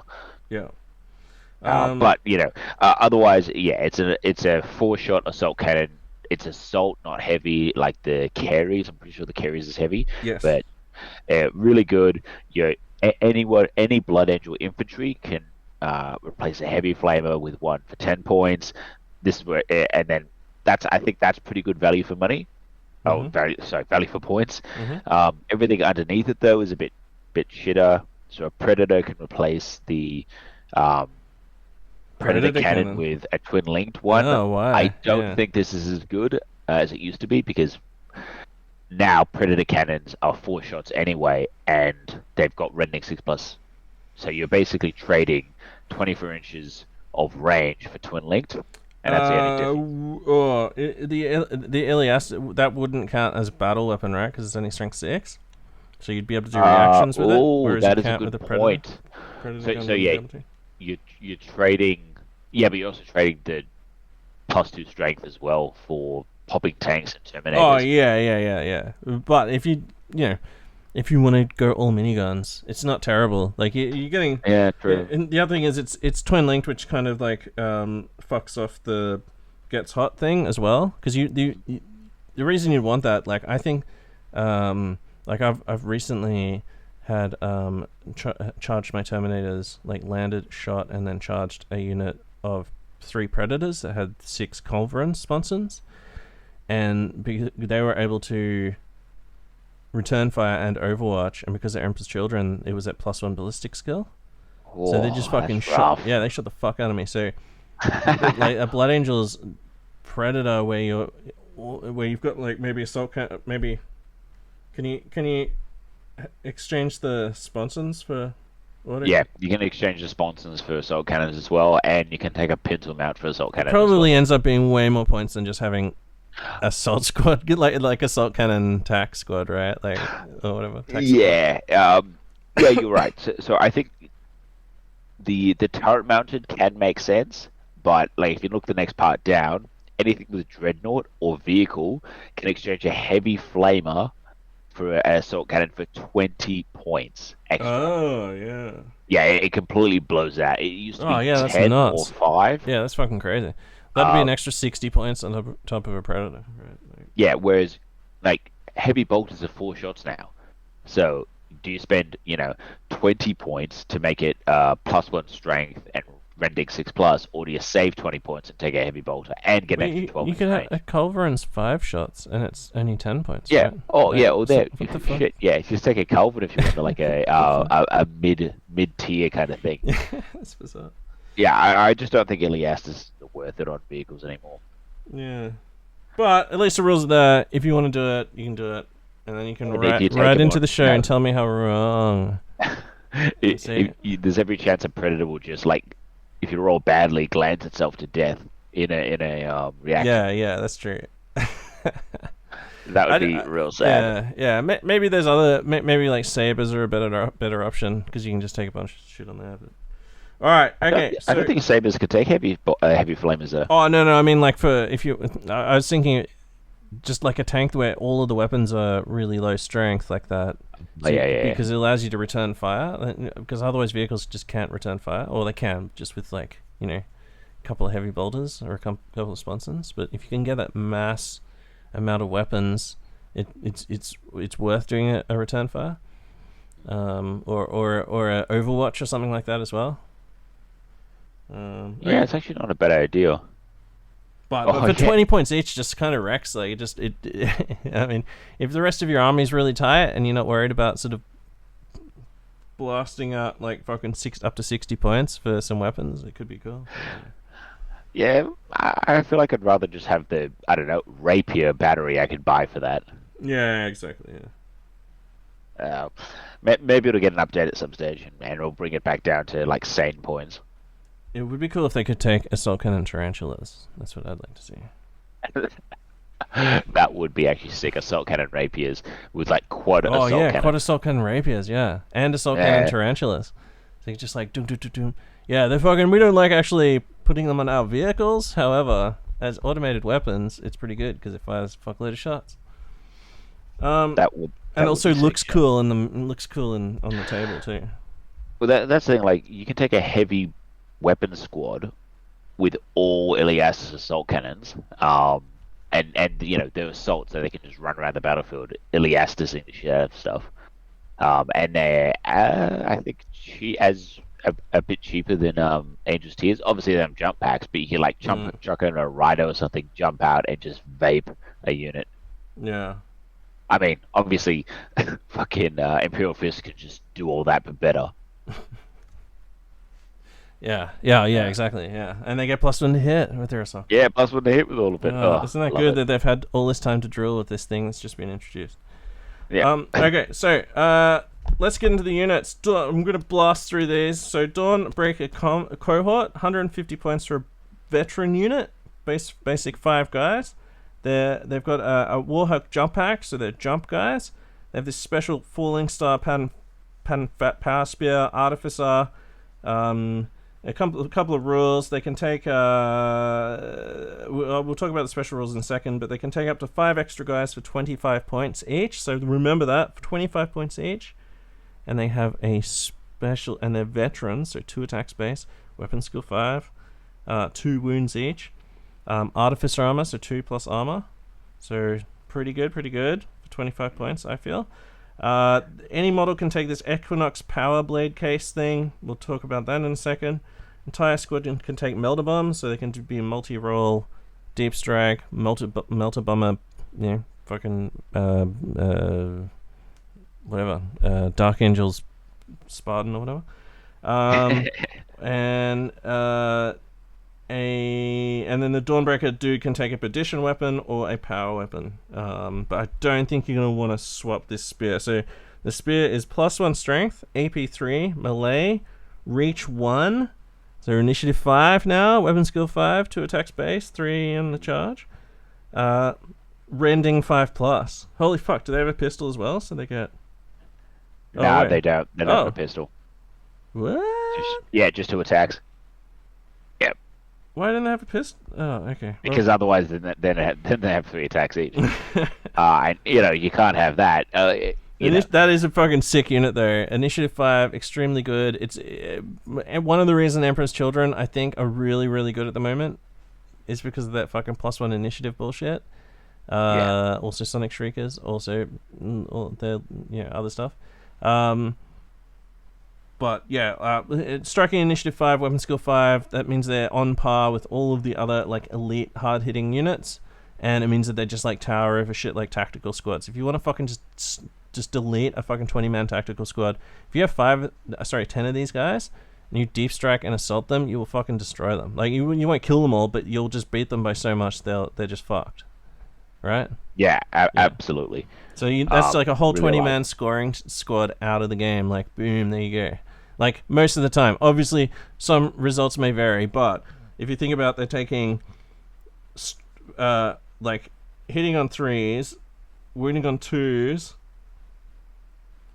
no armor save, and they're doing that before they even have strike backs, and then their strike backs, they're getting a 2+ save against it. Oh, sorry, they're only being hit on 5 as well. That's the other thing as well. Yeah, you'll absolutely clean up like non-elite infantry, but with Redneck 5+, you'll still do a lot of wounds to 2+ armor save infantry as well, and shit like dreadnoughts as well. You'll be striking before dreadnoughts, and rending on a 5+. And then you know what happens after you fucking after you've deep struck 2, presumably you've pinned them so they don't get to overwatch you as well, so you're taking minimal casualties there. But after you beat them, then you go to Fear 2. Boom. Yeah, well, funny you should say that, because they've got this like set the sky aflame rule, which is effectively any unit within 6 inches of the unit's final position, so close enough to get pinned, get an additional -1 modifier to their leadership. So outside of fear, so that stacks. Yep, stacked with fear. Holy fuck. So that first turn, -2 leadership. So basic unit, like most shit, is leadership 8. If they're sergeant dead, their leadership 7. 8 goes down to 6. Like, that's not a certain... Yeah. That's under... Like, 7 is the most likely, and you're under that. So... 100%. Pinning Fiesta. If you pin that 20-man squad, they can't overwatch. Their biggest strength is that they would Fury of the Legion overwatch you when you charge them. But if you pin them... Like, fuck you. Like, they're just devastated. And then you go to Fear 2. So then, which affects the operation of everything else. Now, they have this fucking Power Blade case thing. I don't rate it, but let's talk about it. It's a Strength as User, AP 3, Melee, Shred, Sudden Strike 1. So you're losing Rending 5+. You're losing +1 Strength. But you're gaining Shred. You're losing. You're rending 5+. Yeah, but you're gaining Shred. Okay. Or Sunset Blade, which is user strength is user AP 3 melee rending 5+ Sunder. So rending 5+ on a strength 4 guy is not like you can get up to 13, and you'd be re-rolling to pen. So I guess. Yeah. But what are you using that against? Like what the fuck? Like Dreadnought's just. That's not going to hurt a Dreadnought. Neither of those things. Yeah, well, because rending automatically. Rending 5+. Yeah, sorry, yeah. But Sunder's not going to work against it, is what I mean. Like you don't. Yes, Sunder's not going to work. But you got to remember that Dawnbreakers have Furious Charge native. Ooh. Yeah, so even with the Sunset Blade. Oh yeah, you're right. Furious Charge 1. On the charge, because you're getting +1 to wound being a Blood Angel and Furious Charge, there's still wounding wounds on 2s. The reason you take the blade case is because it's 2 power swords, so you're getting +1 attack. So your Dawnbreaker is coming in with 4 attacks on the charge instead of 3 with the spear. Obviously, I would take I'd probably have like a mix, predominantly spears, but a couple of blade cases.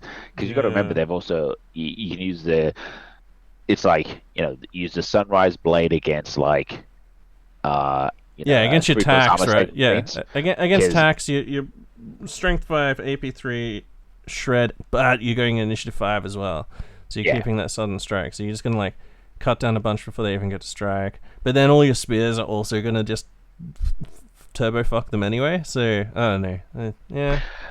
But so against normal Marines, the blade case is better. Yeah, it's 5 points. 5 points. I feel like the spear's just so savage. Like, yeah, 100%. The spear is definitely savage, but I think the blades do have their use, and getting the extra attacks is always good. So I'd probably have a couple in the unit. I would replace all the spears, because the spears are just savage every turn. But on the charge, the swords can do work. And worst case scenario, you come up against something with a 2+ save, you just switch to the rending sword, and you're still getting 4 attacks with a rending 5+ sword. Wait, sorry. What is sudden strike? I just realized I thought sudden strike was.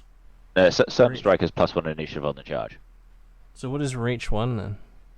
Isn't that +1 initiative? Reach 1 is +1 initiative all the time. Ooh, okay. Holy shit. Oh, that just blew my mind. I didn't realize this were 2 different rules. I just saw them on the same page together and went, "Oh, what?" Blew my mind. What? Whoa. All right. Okay. Well. Okay. Fuck. Okay. So there you go. Dean thinks they're worth it.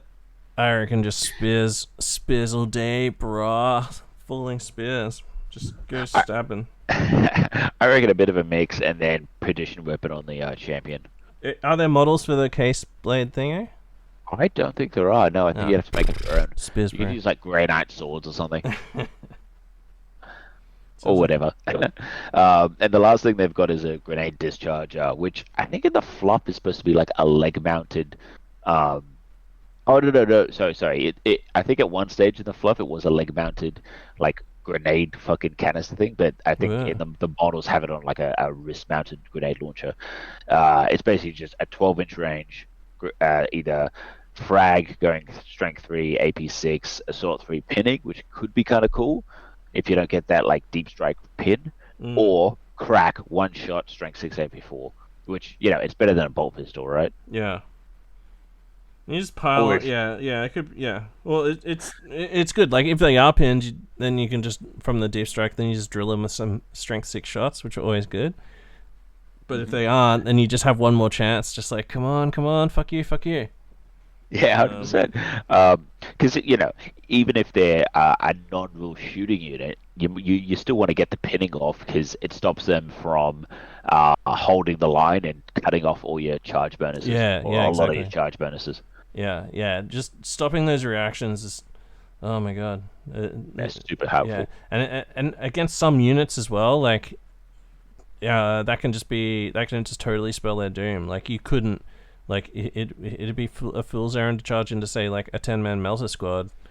However, if suddenly they're pinned, then, like, they're fucked. Like, they're losing their big strength, which is being able to overwatch and return fire with just devastating shots. Yeah, or you've already, like, sucked out their 1 return fire elsewhere in the battle, so you can shoot them with pinning grenade launchers, and they can't get, they can't get that return fire. And then they can't overwatch, you might have a Traitor there with fucking Fear 2 or something, or Fear 1 at that point.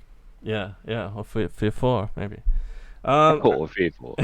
Alright, cool. Pretty good. Rate those guys. Definitely, they're an elite's choice. I don't see why you wouldn't take them. Like, they seem like things they can deep strike and assault a unit. If you're not... Like, if you've built some Nuncio Vox into your army somewhere, get one of those into your army. It allows you to reroll the scatter for deep strike for all template shots all blasts and deep strikes. Man, it's like extremely fucking hard to fuck it up, and you can get like pinpoint accuracy, and just make it so that it with a jump pack, like you can basically can't fail the charge. And super useful. I mean, like I was saying, don't go charging that squad of multi-melters, because they're just going to overwatch you and get destroyed. That's retarded. Go for you want to like rip the heart out of shit, like find their softest shit, find their scoring shit, and just devastate it. Like imagine You just kill one of their 20. They've only got 2 20-man scoring units, and you just kill like 8 of your guys. Just kill them and just destroy them and run them down. They're like, now what? It's devastating. Devastating morale hit. Or they were like, really banking on this like Death Star, and you hit them at initiative 5 with all these rending attacks and murder a whole bunch of them before they even get to strike. Yeah. Just use them as a suicide unit. They're not scorers, so fuck them. Just send them in to die. You might as well use them as if they don't have line, they're in peril. That's the problem. Yeah. If they don't have line, they're out of time. That's the saying. Ooh, I like that one. All right. Crimson Paladins. These guys, holy shit. So, 145 points for 3, and you can take up to 7 more for 40 points each. They're in Cataphractii Terminator armor with a power weapon and a special Coriolis pattern power shield. And they have a veteran Terminator stat, so weapon skill 5. So, and their base leadership 10. 10. They're not like fucking basic Terminators who are 7-8. 10, that's fucking savage. As all veteran veteran Terminators do, they have stubborn. However, these guys also have something called an extremely powerful rule called Deep Strike, which built in for 40 points is very, very good. I have been deep striking shit, and I'm paying like 165 points or something for a Warmonger in Terminator armor to go down. Like, he has to have Cataphractii and stuff. He has to fit in. And he has to have a Cyber Familiar because he's Iron Hands. But, it's like 165 points just to teleport a squad. These guys have it built in for 40 points per model. And then they also have a rule which sounds promising called The Blood is Forever, which we'll find out what that is in a minute. But that does sound promising on a Weapon Skill 5 Leadership 10 unit. So they can exchange their power weapon for a Sunset Blade for free. Whatever. What is the Sunset? Which one was the Sunset? The Sunset Blade is the same one as the Dawnbreakers had. It's the rending 5+ sender sword, which, you know what, as a power sword that's double the chance to rend, I'm not mad about it. Yeah, especially if it's for free. Yeah, it's for free. You might take a combination of those and axes, or you might just go wholly with the blades. It's up to you. For every 5 models, they can take a heavy flamer, assault cannon, or a plasma blaster. The assault cannon seems pretty tasty there. I've been running the plasma blaster, and it's nah. I mean, 10 points. I think that's a fair price for 4 shots, and they're heavy, so it's not as if they're running anywhere. Yeah. Up to 2 Crimson Paladins may exchange their power weapon for a Power Fist or Chain Fist. Only 2 of them. Yeah. Interesting. Okay. Well, I mean, in the old rules, it was 20 points for a Power Fist, so I'm glad they fixed this up a little bit. But no, I mean, if I was running a decent-sized squad of these guys, hell yeah, I'd probably take 2 Chain Fists. Yeah. I mean, my 10-man base Termi shit guys, Weapon Skill 4 guy, gun pigs, shit pigs. I've got 2 Chain Fists in each of those units, and that's usually enough to just fuck up tank squadrons and dreadnoughts and shit like that, because it's like 3 attacks on the charge. With these guys, it'd be at weapon skill 5, 2 chain fists should be enough if you've also got some sunset blades. I don't know. It's not very hard hitting, is it? It's like it's not hard hitting, but it's. Let's see what these rules are. Maybe these rules make them make more sense. Maybe they AP1 on all their attacks or something. Okay, so the power shield reduces the result of altered wound rolls made against a shield guy by 1. So to wound rolls a -1 against the shield guys. That's pretty interesting. That's not bad. It means even dog shit baseline humans need 6s, normal marines need 5s. Yeah, 2s goes to 3s. Like. The odds of failing to win with a power fist or a dreadnought claw are double, so there's that. Yeah, and against just basic trash like pigs, they're only hitting you on 5s. Now they're only wounding you on 5s, and then you got a 2+ armor save. You just devastate another unit for just devastating base pigs, right? Those sunset blades should just be able to chop through people. And you can like have a go at vehicles, I guess, if you wanted. But, do these guys have Furious Charge? They don't have Furious? No. Nah, they don't have Furious Charge. Okay. So they could only go up to 13? So Blood, 13 with Sunder. Blood is Forever is an extremely long rule. So when they're in combat with a unit that outnumbers them, they gain Feel No Pain 5+. If they're outnumbered by more than twice, they gain Feel No Pain 4+. Any model with an independent character that joins the squad does not gain this special rule and does not count for the purposes of determining when the unit is outnumbered.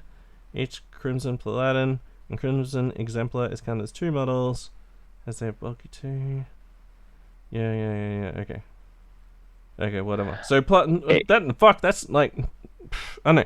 So obviously it's like the rules that we just talked about. They have a fucking sword. They can either have a power weapon or is it any power weapon? Yeah, any power weapon, or they can have the rending 5+ power sword, or which also has Sunder. Yeah. Or and that's all they can have. That and the shield. So that's all they have. They have no shooting. They have the shield. 2 of them can take or 1 in 5 can take an assault cannon, up to 2 can take a fist of some kind. And they swap their shield for that as well. No. Only the sergeant swaps his shield if he wants to take a Perdition weapon. Although, this is some kind of like weird meta autism shit. But it does say he's got a power weapon, and the sergeant has a power weapon, and he is a character. So I mean, in my mind, he could just replace this power weapon with a Perdition weapon and keep the shield. But whether that's rules as written or rules as intended. Yeah, I'd totally allow it. I would totally do that, because you could be in a challenge, and I would much rather have that shield in a challenge and still keep my Perdition weapon. So let's say you have a max unit of 10, right? So 2 of them have chain fists and shields. 2 of them have just a power weapon or a sunset blade and an assault cannon. And the rest just have some kind of power weapon and a shield. So there's very minimal shooting. The only shooting is what you buy, the Iliastes assault cannon. Yep. And none of them, there's no lightning claws. There's nothing that gives you extra attacks. So a lot of the time you're going to be base. But getting a 2+, 4+, if you're outnumbered 2 to 1, getting a 4+ Invan followed by 4+ Feel No Pain is extremely out of control. The neg 1 to wound is extremely out of control. These dudes, although they're not going to hit, they obviously just don't hit as hard as, say, Vargear Terminators. Against lots of shit in the game, they're just not going to be able to do anything to these guys. They're just going to be like, okay, so whatever. And at the end of the day, they're still counterfracty Terminators. So they're 4+ Invan, 2 wounds, weapon skill 5, stubborn, base leadership 10, is going to keep them alive. I've seen a lot of people just shit on them and go they're fucking useless just because they can't take Thunderhammers and shit like that. But if they have Deep Strike built in, you can choose who they fight. Yeah, to some extent. And that's the thing. Unless you've got stuff that can reliably double them out, it's just going to be such a pain in the ass actually killing them. And they're stubborn leadership 10, so they're almost never going to break. Yeah. You're just gonna have to keep hitting them over and over and over, and fear doesn't do anything to them. That you it's the kind of unit you want to put your general in. So although they don't have all the hard hitting shit, a Traitor with a Thunderhammer in that unit would just be like, oh yeah, and anything else that's left. Also this fucking whatever, however many fucking Thunderhammer attacks, up to 6 or some shit. Imagine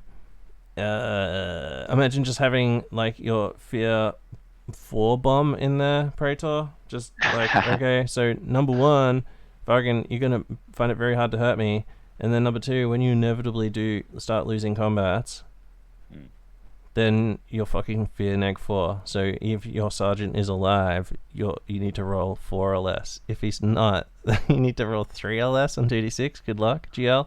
Yeah. GL, hope you roll high.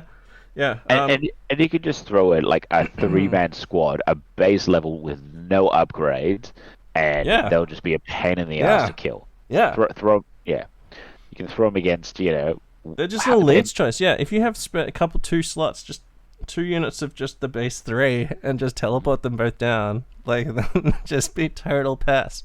Because they're just... But I think we'll get to it. But like, I'm pretty sure Day of Sorrows gives you them with troops. Oh really? Oh, Jesus Christ! All right, okay, let's keep. Going. Yeah. So non-compulsory troops and gives them a line as well. So just fucking throw a couple of those guys around. Yeah. So I don't know. Like, Pride of the Legion gives you them as troops. I rate those guys. Are they like fucking gonna be your like main Death Star? I don't think so, but maybe. But like, you know, the 10 of them is not fucking super expensive. I don't feel like 40 points base for a stubborn 10. Fucking neg 1 to wound. Like, what the fuck? What are people complaining about? Fucking Jesus Christ. I think because they're not flashy, absolute like murderers. People like that. They look flashy. They're flashy looking motherfuckers. Like. The models are some of the nicest models, I feel like. Except they do have that weird sort of tight waist, don't they? The waspy waist, but other than that, like, they look fucking shit hot. Those shields are fucking sick. And like, even if you come up against a 5-man squad, what are you gonna do? Either you gotta pivot dreadnoughts at them, or some like hectic murder squad, or you have to dogpile them with marines. And if you do that, you're probably you outnumber them, and then they get fucking 4+. They get even harder to kill. Yeah, 5+. And like, if you try and dogpile them with 10, Terminators, and you don't have a lot of fists or enough fists, they're gonna get that feel no pain against all that. And depends what initiative value, right? Like if a couple of them 100%. Die at high initiative, then they're gonna give that feel no pain's gonna increase at the lower initiative shit. So yeah, very interesting. Alright, let's keep going. Next up is the fucking War Crimes unit. So the background for these guys is that basically like, although the Blood Angels are like cultured men of learning and wisdom who maybe used to indulge in a little bit of fucking cannibalism, blood eating and stuff like that. They used to be like one of the most shit-canned legions, but that's all in the past because look how cool Sanguinius is. Look at how cool our fucking Artifice is. Don't worry about all that fucking shit about how we were once the most shit-canned of all the legions. Even the Night Lords held in more esteem than us.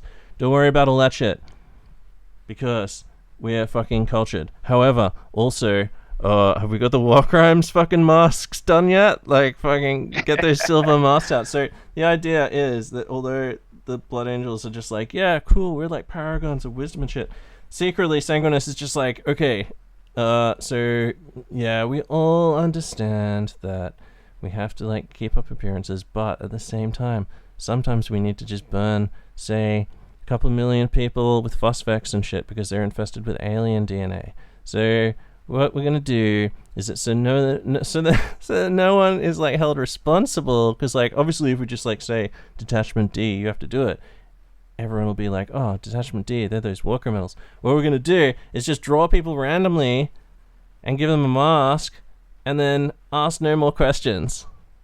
So that is the fluff for the Angels tiers. They're basically so that they can it's just plausible deniability. I don't know, man. I can't punish anyone for those crimes. They were wearing masks, those guys. So yeah, I have no idea who that is. So Angels tiers.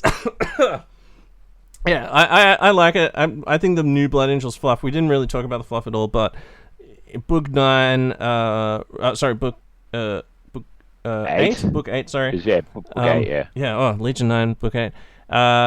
Really like made me love them like more, like made me actually like really like them just because of their like insane background and how they were just the most trash legion, and then Sanguinius is just like, nah, come on, like, oh man, so some of their old legion fluff I read every now and again, and I actually, a bit of an aside, but my Angels tiers when I build them, because I've started building the unit, I'm actually going to base them on Revenant Legion veterans who never quite gave it up. Yeah. And so they painted in the old Revenant Legion colors, just with chain guns and psychopath and chainswords. That's hot.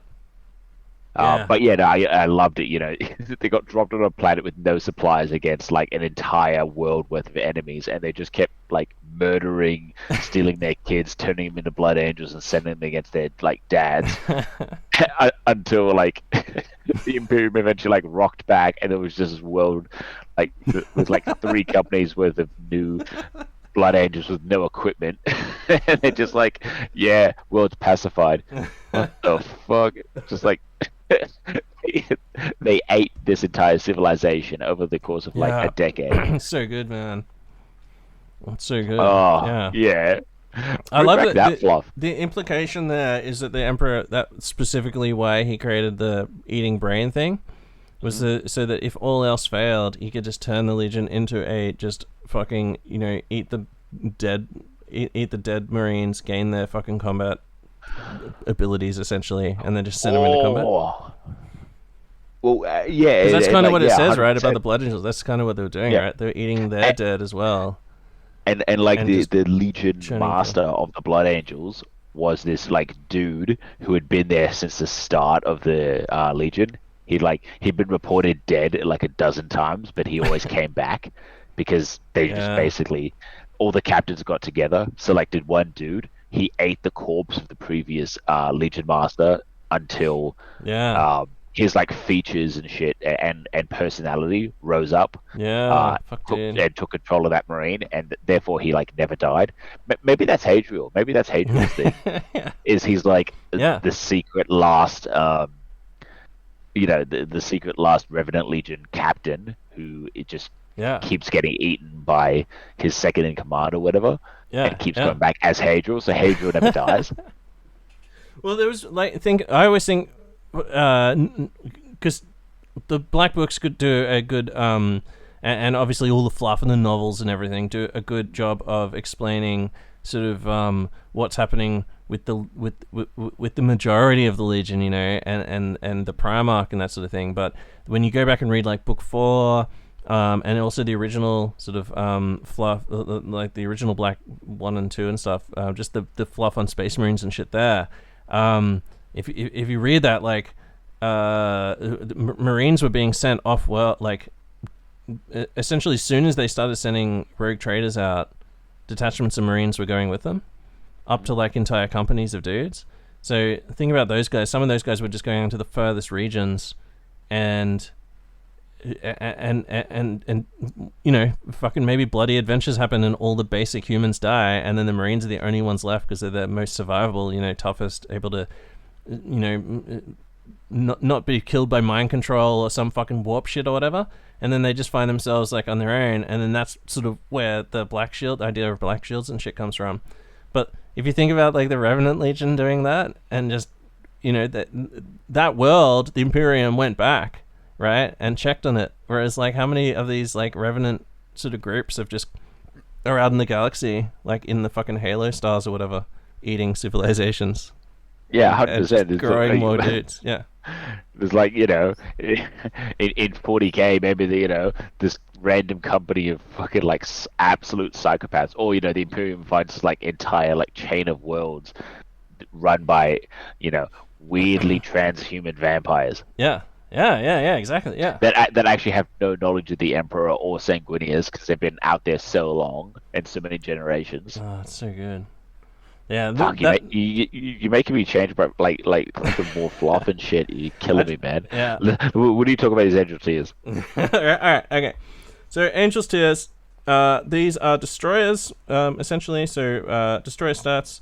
So weapon skill 4, and only 1 wound, but 2 attacks base. These guys have normal power armor, rad, crack and frag. So rad, just like destroyers. They've got a jump pack, so they're like a jump pack destroyer unit. Comes with 5 for 150 and then 20 points each for an additional 5, so 250 points for 10. And 250 points for 10, they come with 2 Volkite Serpentas, a chainsword, rad, crack and frag, power armor, and a jump pack for 20 points. Not bad. Or 25 points over the entire unit. They have counter attack 1, stubborn, and they're base 8-9, so veteran leadership. Bit of duty, so you can chuck your Moritat in there. And then they can take all these fucking extra abilities and things. So 25 points for Melter Bombs. Angel's Tears grenade launchers. They can basically swap out their 2 Serpentas. One of the Serpentas. One of their Serpentas. Holy shit. For a heavy chainsword, rotor cannon, a soul cannon, heavy flamer, or this Angel's Tears grenade launcher. Holy shit. And then the guy, the sergeant can take a heavy chainsword, power weapon, power fist, single lightning claw, thunderhammer, plasma pistol, blah blah blah. You're gonna end up giving him the salty tears thing anyway, right? Yeah. I might give him a thunderhammer. Maybe. Oh yeah, thunderhammer. Yep, thunderhammer's pretty good. I mean, thunderhammer with 3 attacks is not bad, even if he's only weapon skill 4. It's not a bad way of doing it. True. Oh, here's an interesting one. Because you can give the sergeant a plasma pistol for 5, that means you could give the sergeant twin infernos if you wanted to. One or both of his Volkites for a plasma pistol. Yeah. Ooh, a little secondary backup. Moritat. For 10 points, you could just be like, and you know what? So eventually, someone's gonna be dumb enough to charge you with like a Traitor or something and just melt him to dust. Yeah, dude. Imagine you have your fucking Moritat in there with his dual pistols and the Sarge with his dual pistols. Well, even just a sergeant jumping around. The squad's been shot to shit, but the sergeant's still kicking. True, yeah. 2 melter pistols could still, get close enough to destroy a full Spartan or something from behind. Oh yeah, 100%. Look, obviously, like every other Blenders player, I really like this unit. I think there's probably 2 ways to run them really well. One is no weapon upgrades. You just take Angel's Tears with the twin Volkites, because each one, for 20 points, a normal destroyer unit is 25 points a model with the twin Volkites. These guys are 5 points cheaper, and you get you're a Blood Angel. You two Serpentas is 4 shots each. Yes, 4 shots of strength 5.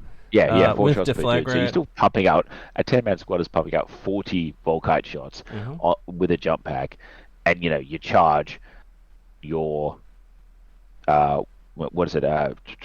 Rad grenade him down to weapon to toughness 3, and you're a Blood Angel, so you're wounding him on 2s with rerolls. It's a pretty what is it, like 250 points?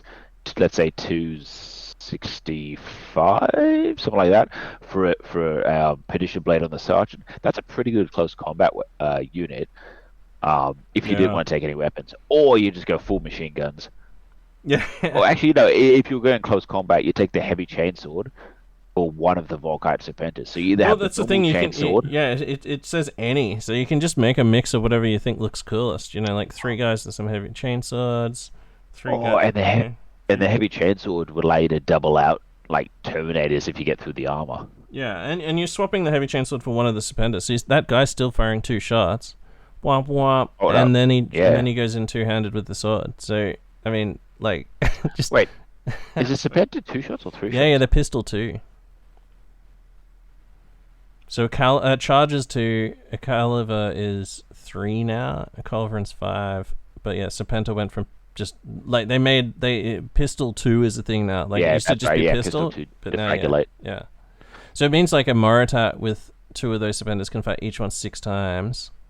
So you can get up to 24 shots with deflector. Oh, yeah, that is sick. Yeah, I guess you could, if you had the Moritat in there, just give the Moritat dual Serpentas, and then that whole unit is firing 20, up to 45 fucking Serpenta shots with deflagrant. 64 shots. Oh yeah, 4, yeah. And that's not that expensive. It's 50 points cheaper than a destroyer squad with the same weapons, and you're just running around like a psycho. Yeah, I could totally see that working. Otherwise, I would probably go either full Iliastes or maybe 1 or 2 Angel's Tears just to see if you can get Radphage off on a Dreadnought and then just obliterate it. Yeah. But no, well, it's any model as well. I do like that it's any model, because you might want to just take 4 assault cannons. Or maybe chuck a rotor cannon or 2 just to try and pin them at the same time. Yeah. Just a hearty mix. Make it a super confusing unit to use on the table. Yeah, alright, cool. Well, yeah, fucking pretty sweet unit. The Angels tier grenade launcher is range 24, strength 4, AP 4, assault 3, radphage, fleshbane. So, not bad for way to fire. And that is only... Yeah, 3 shots apiece, really good. And it's... You fire that into, what do you call it, phalanx, and they're not even getting an armor save. Oh, yeah.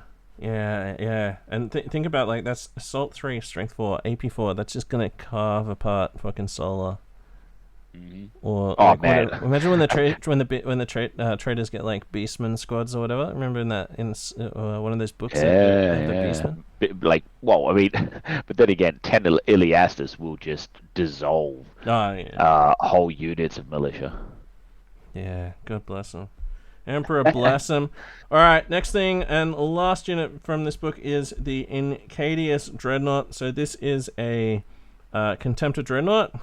That has some special shit. It's got a booster pack and 2 talons of Perdition. You can give it inbuilt melter guns or assault cannons in its fists, or you can change its talons, both of its talons of Perdition, and for Gravis Power Fist. So you can give it Power Fist for free, essentially, which you might want to do because the talons of Perdition are kind of underwhelming. Strength as user, which would be 7, AP 2, melee, shred, brutal 2. So, can you go one? You can't really go one of each. You can't go one or the other. And to be honest, they are worse than just fists. So yeah, the Brutal 3 is just so good. Brutal 3 is just so good. I mean, it does have Shred going for it. So it's it slightly does have Shred, better but... against like just if you're wanting to make sure you hit or wound, then it's slightly better. But the Brutal 3 is just... You just punch through dreadnoughts and through Terminators are just fucked. Like how many people ever save against your Terminators? Like against your Gravis Fist with Terminators? It's so rare. If Talons of Perdition were +1 strength or like +1 strength making him strength 8, I might take him because Shred is really good. But the fact is, the Talons don't even double out Terminators. Yeah, it's not save or die like it is with the fucking. Yeah, with the Gravis, but the Incendius booster pack allows you to it can be used once per battle in 2 ways. Number 1, you can just deep strike it, or number 2, you can do a thing called Shock Assault, which sets its move characteristic to 12, gives it Hammer of Wrath 2, so you do 2 auto strength 7 hits, and for 1 turn, and you can ignore all the models and terrain while moving. And if he moves through difficult terrain, you have to take a difficult test. Basically a jump pack with Hammer of Wrath 2, but you can only use it for 1 turn. Yeah. So and if you're running Day of Revelation, you have to deep strike it. Yeah. And so, if you haven't deep struck it, the Shock Assault isn't bad. Like you do a move 12, and then you assault with a move of 12. So all the bonuses that includes, which I think is +3. Plus two. Yeah. So minimum 4-inch charge, not bad. Especially after you've moved 12, like right up in their shit. 100%. So just be like, a deep striking dreadnought is fucking insane. Like to me, like as a Iron Hands player who has to deploy his Terminators in his deployment zone like every other person in the game. Just the idea of being able to deep strike an assault with a fucking dreadnought. Oh, what the hell? Yeah. Like, can you imagine if these fucking things could have like I've lost it. But like so like that's what I was gonna say. The way to take out dreadnoughts is to take them out from afar. Yeah. This is just like taking out that advantage straight away by dropping it right in front of your lines and being like, well, you've got Overwatch. Maybe return fire and interception. That's it. But like I said, I was saying this was good in a chat, and people were like, "Oh, it'll just get intercepted." And you're like, "Fucking by what?" Like, just don't let that happen. Like you're just acting like you don't have any way of stopping people intercepting, and also act like not everything. I find it really rare, and as a loyalist especially, so it probably applies to Blood Angels too.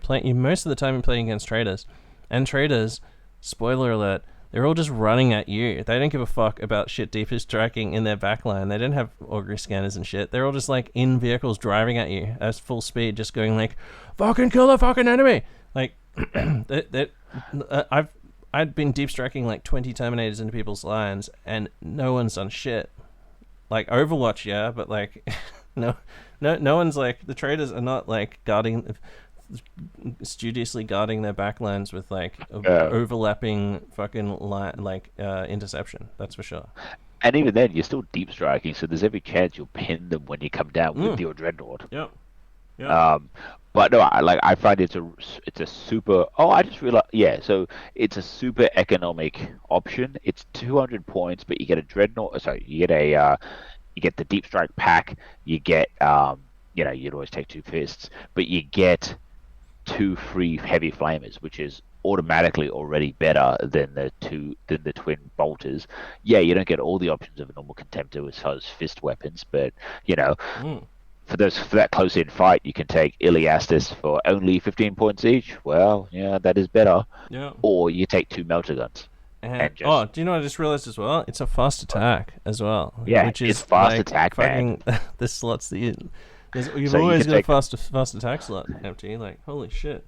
If you were so inclined, you could definitely take a Blood Angel, Few of the Ancients with 3 of these deep striking into the opponent's backline. Yeah, that's safe shit. Yeah. I mean, I wouldn't personally, but there's nothing stopping you from, I think there's a lot of agency for this kind of stuff in like a Blood Angels allied detachment.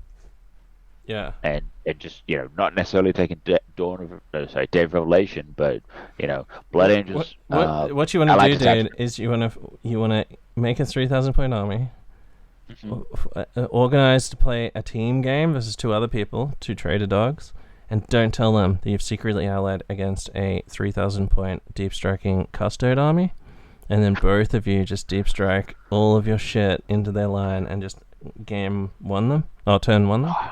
Holy shit. Just shield caps with those fucking Terminator fucking things. Oh yeah, baby. Hey, it's Defense of the Palace, bruh. It's themed. Yeah, man. It's alright if you do that against like a word bearer's army. That's fine. It doesn't count against them. Yeah, they're not people. Yeah, they're not. That's true. Yeah, I just think the being a fast attack is you almost always have a couple fast attack slots you can devote to Dreadnoughts, and frees up your elite choices, and it just gives you something really heavy you can throw in with the Deep Strike Assault, to make people think twice about who they're going to shoot with all those las cannons or whatever. Yeah, 100%. Yeah, if nothing else, for 200 points, if it just soaks up all that firepower that your, big, like, Dawnbreakers with Traitor and Chaplain and whatever is coming down, if it soaks up interception for them, then, winning. I mean, your opponent might have to make a choice. Are they going to shoot your Dawnbreakers? Yeah, maybe. But if they shoot them, then this big ass Dreadnought's coming straight down on top of them. Yeah, 100%. Okay, so the last unit is called. It's in this Death of Canopus thing, where some Iron Hands fucking like bash it out with some Blood Angels, which is pretty fucking classic. Funny, classic thing to happen. All the time. There's rules for Morlocks, my favorite boys, but also these things called the Blood Angels Orphanum Court. Now, these are a HQ unit, so different to Dawnbreakers. Dawnbreakers are jump pack, highly elite artificer guys. These guys are also jump pack, highly elite artificer guys. However, these guys are a HQ, and so they're taken just like a command squad, right? Are they? Oh, wait. Yeah. They can be taken by themselves, or they can be taken as a retinue squad. If they're taken by themselves, they can't be a warlord and all that kind of normal stuff. I think it's the same for Morlocks. So it's it starts with 3 guys. You can take up to 5, for 40 points apiece. They're veteran stat line, except they do have 3 attacks apiece, and they're all leadership 9 stock, which was kind of cool. No leadership buffs, though. They're not stubborn. Nah, no stubborn or anything like that. Chosen warriors, that kind of thing. They don't start with jump packs, but you can give the jump packs, which does make them 50 points. But like, you could take, unlike some of those like Blood Angel squads, you don't have to give them jump packs. You can run them in a raider or something. So there is that. They come, the artificer armor and normal stuff. They come with a combat shield, which 6+ invulnerable is better than nothing. And they've got a Blade of Judgment, which is kind of cool. Blade of Judgment being a +2 strength, AP3 melee two-handed, 6+, but also murderous strike 6+ weapon. Yeah, but it's the same. It's the same kind of thing with a Paragon Blade. You're fishing for 6s, but if you're all a 6 to wound, you are getting rend, but you're also getting murderous strike as well. Yeah, 100%. And just the base attacks, like strength 6. Oh wait, do they have Furious Charge? Strength 6, fucking AP3. Yeah, they don't have Furious Charge. They're just gonna chop through Marines. The fluff of these dudes is they're basically like Sanguinius' secret police. And these guys, they don't have the silver war crimes mask. These guys have black Gestapo style masks, I guess. Does Gestapo wear masks? I don't know if they do, but they have secret police masks that are black. You see, so like everything's color coded. It seems like. So yeah, these dudes are like shadowy dudes who are sent in case, like, I guess, in case people are going full red thirst. These guys go in and go like, hey, nice work, you won the battle, and then just like chop their heads off. But this never this never fucking happened. Yeah. We were never here.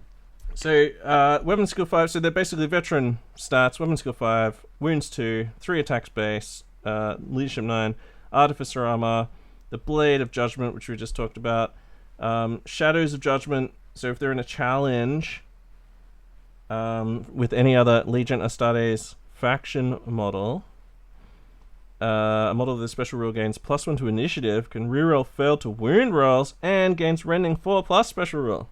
Holy shit. Yeah, man, they go kind of apeshit in challenges. It is worth noting that Murderous Strike doesn't get a benefit, but Rending does, so... Yeah. I mean, that being said, 3 attacks base, they're basically hitting like a captain in a challenge, but getting shred and Rending 4+ makes them really pretty powerful. Yeah. I don't know if I'll take these guys, but I might do up a couple and just see how they go. They might actually be cool taking them as a squad in like Centurion and that kind of thing. Oh, you're right. They can. You can. It's 3 and you can go to 5, so it's a really small unit. Yeah. So 100 and what is that? 210 points for the max unit, and then they can take jump packs for 10 points each. Yeah. Interesting unit. I mean, you're gonna give them jump packs, aren't you? Pretty much. Yeah, I'd probably give them jump packs.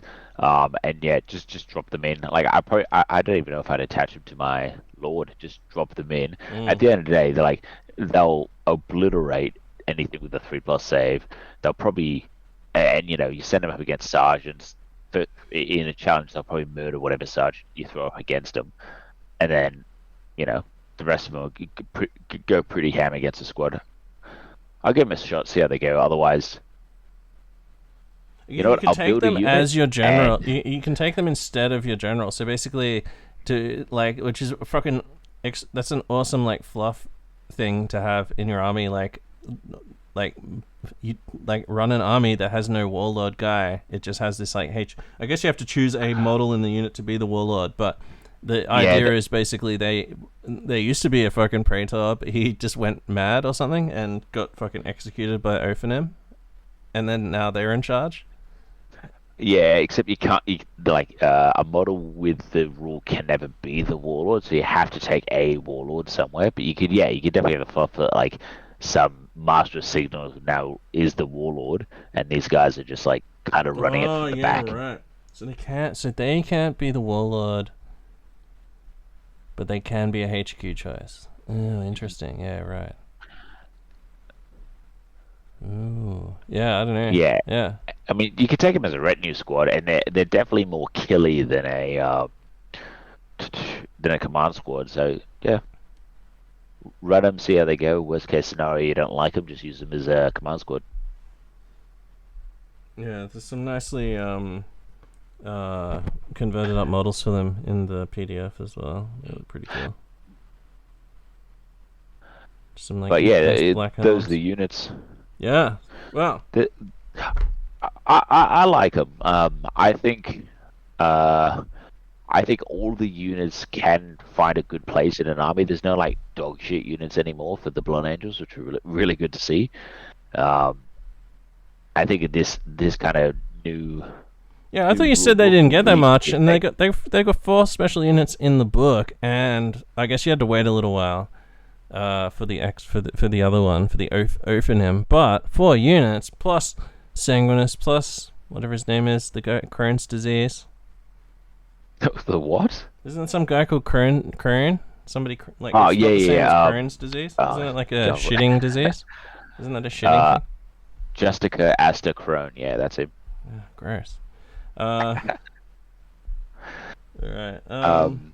Okay, well, let's finish this off. So, their advanced reaction, once per battle during the shooting phase, when you choose to shoot at them, all models in the unit targeted by the shooting attack gain Shrouded 5+ special rule against all wounds inflicted as part of the shooting attack. If the reacting unit already has a version of the Shrouded X rule, doesn't stack. Blah, blah, blah, blah, blah, blah. Once the shooting attack has been completely resolved, the reacting unit may have a charge declared for it, following the normal rules for charging and targeting the enemy that made the shooting attack. Enemy unit may not make a reaction to this charge, and it is fully resolved immediately after it is declared. If the charge is successful, units are locked in combat and fight the assault phase as normal, with the charging unit benefiting from any charge bonuses, Hammer of Wrath, etc. Blah blah blah blah blah. So, seems pretty decent if they blast you from close range and they invite it, essentially, right? Yeah. Well, like this reaction I think is really good for like, you know, you deep strike next with a full belter gun squad against a dreadnought expecting to murder it. It goes, well, actually, motherfucker, pulls shrouded 4+. Was it 4+? 5+. Yeah, well, either so, like, you know, 5+ invulnerable save, 5+ shrouded. You're gonna shrug most of those shots, and then you charge them, so they're not getting a reaction because you're reacting. Yeah. And you just, you know, tear apart that squad. It really does hurt stuff like drop pod armies trying to land on you and just shoot the shit out of you turn 1. Yeah. Because, you know, you can just basically counter-attack if they try to get close. Yeah, as soon as you know that the Blood Angel player has this, it becomes like super fucking cagey as well. Like you're like, oh fuck, what? Like when are they gonna use it? When are they gonna use it?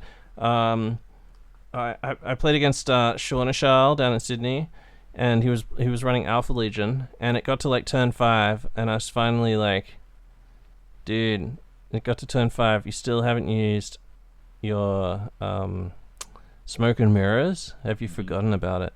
And then Michael John was there, and he's like, no, he doesn't even use it. Like he just fucking, he hasn't even read it. He doesn't even know what smoke and mirrors does. He just fucking like doesn't care. I'm like, what the hell? So I've spent like the first 4 turns just being super cagey. Every time I fucking shot, I'm like, okay, I'm shooting them. And he'd be like, okay. And I'd look at him, and he'd be like, yeah.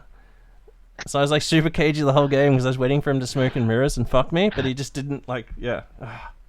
But it's the same with this, man. Like yeah, the most Alpha Legion shit. Yeah, exactly. Yeah, some good Alpha shit. Doesn't even know what Legion he's running. He's just having a good time. Yeah. Oh, he's using the other rules. Don't worry.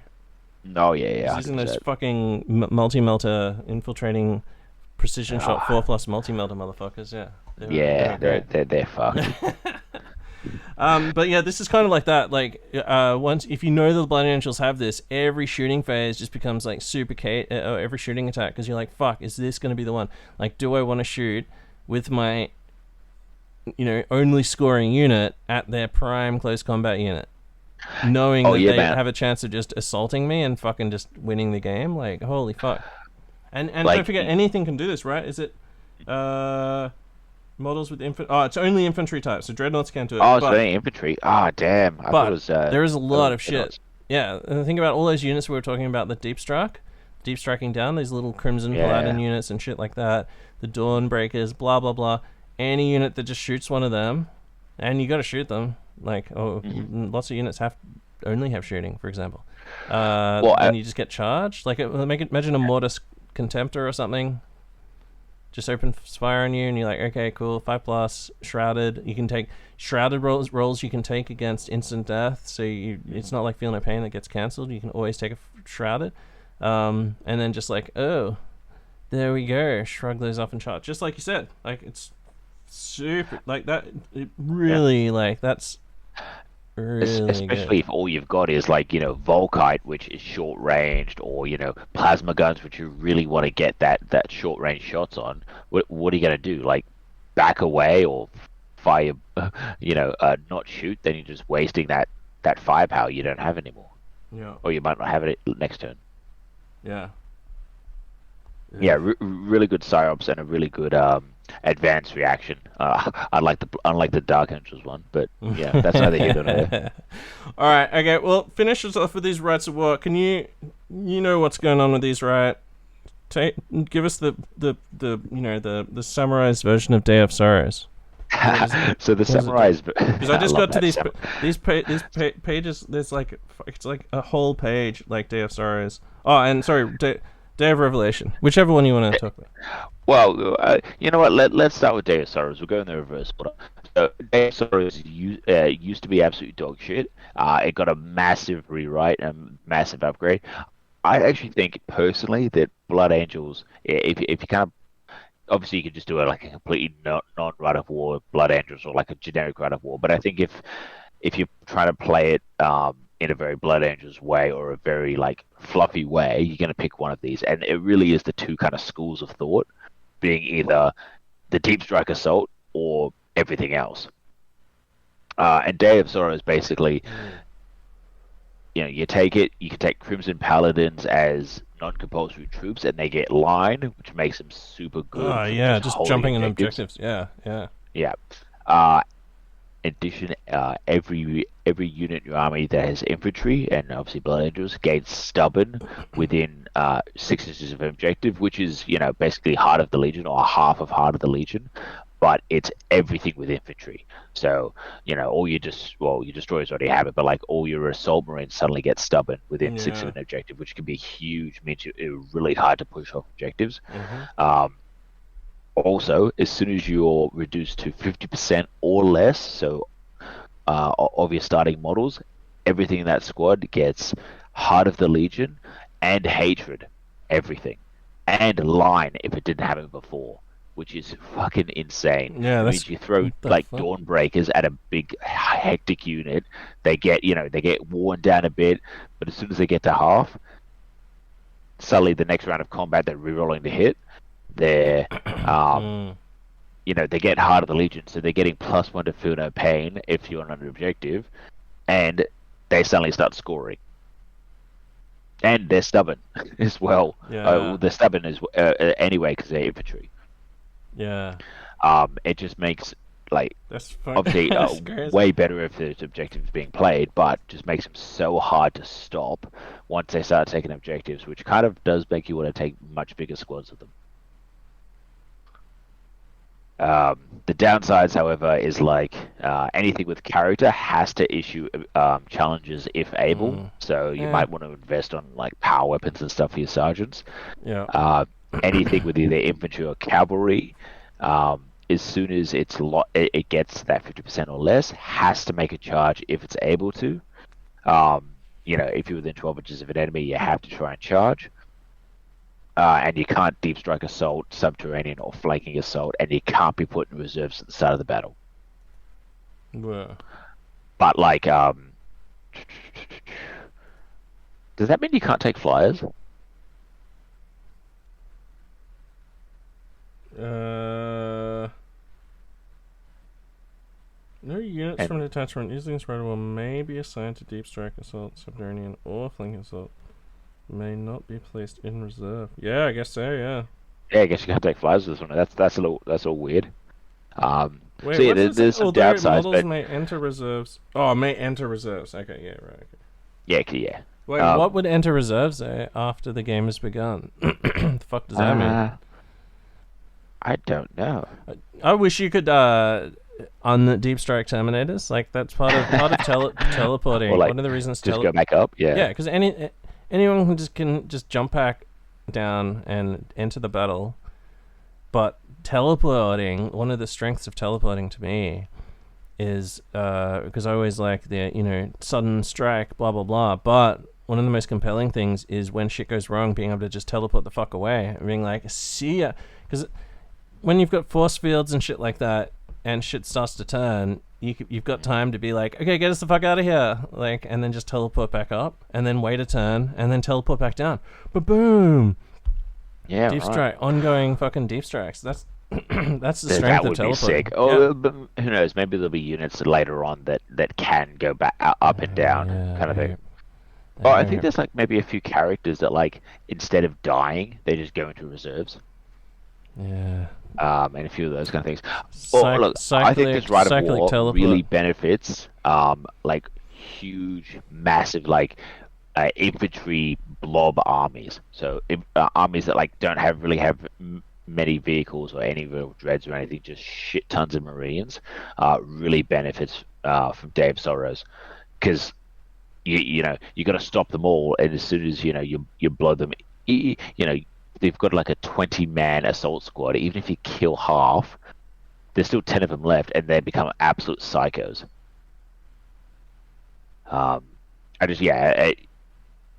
You kind of do need to take a full infantry list, or not a full, but a heavy infantry list to get the most benefit out of this. But I think it is quite useful. What are your thoughts? Yeah, like the fact it makes those Crimson Paladin so fucking ape shit, and the idea of just sort of like a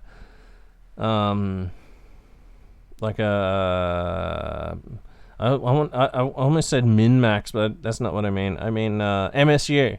Oh, yeah. Like an MSU, yeah, not min-max. Sort of like an MSU like style force where you've got a lot of assault, like jump pack guys, teleporting. You're gonna have to start some shit in the table, I guess. Like, but you can still take vehicles and stuff, right? There's nothing stopping you. You can still take vehicles. So this would probably be the list. Yeah, if you took lots of transports and stuff.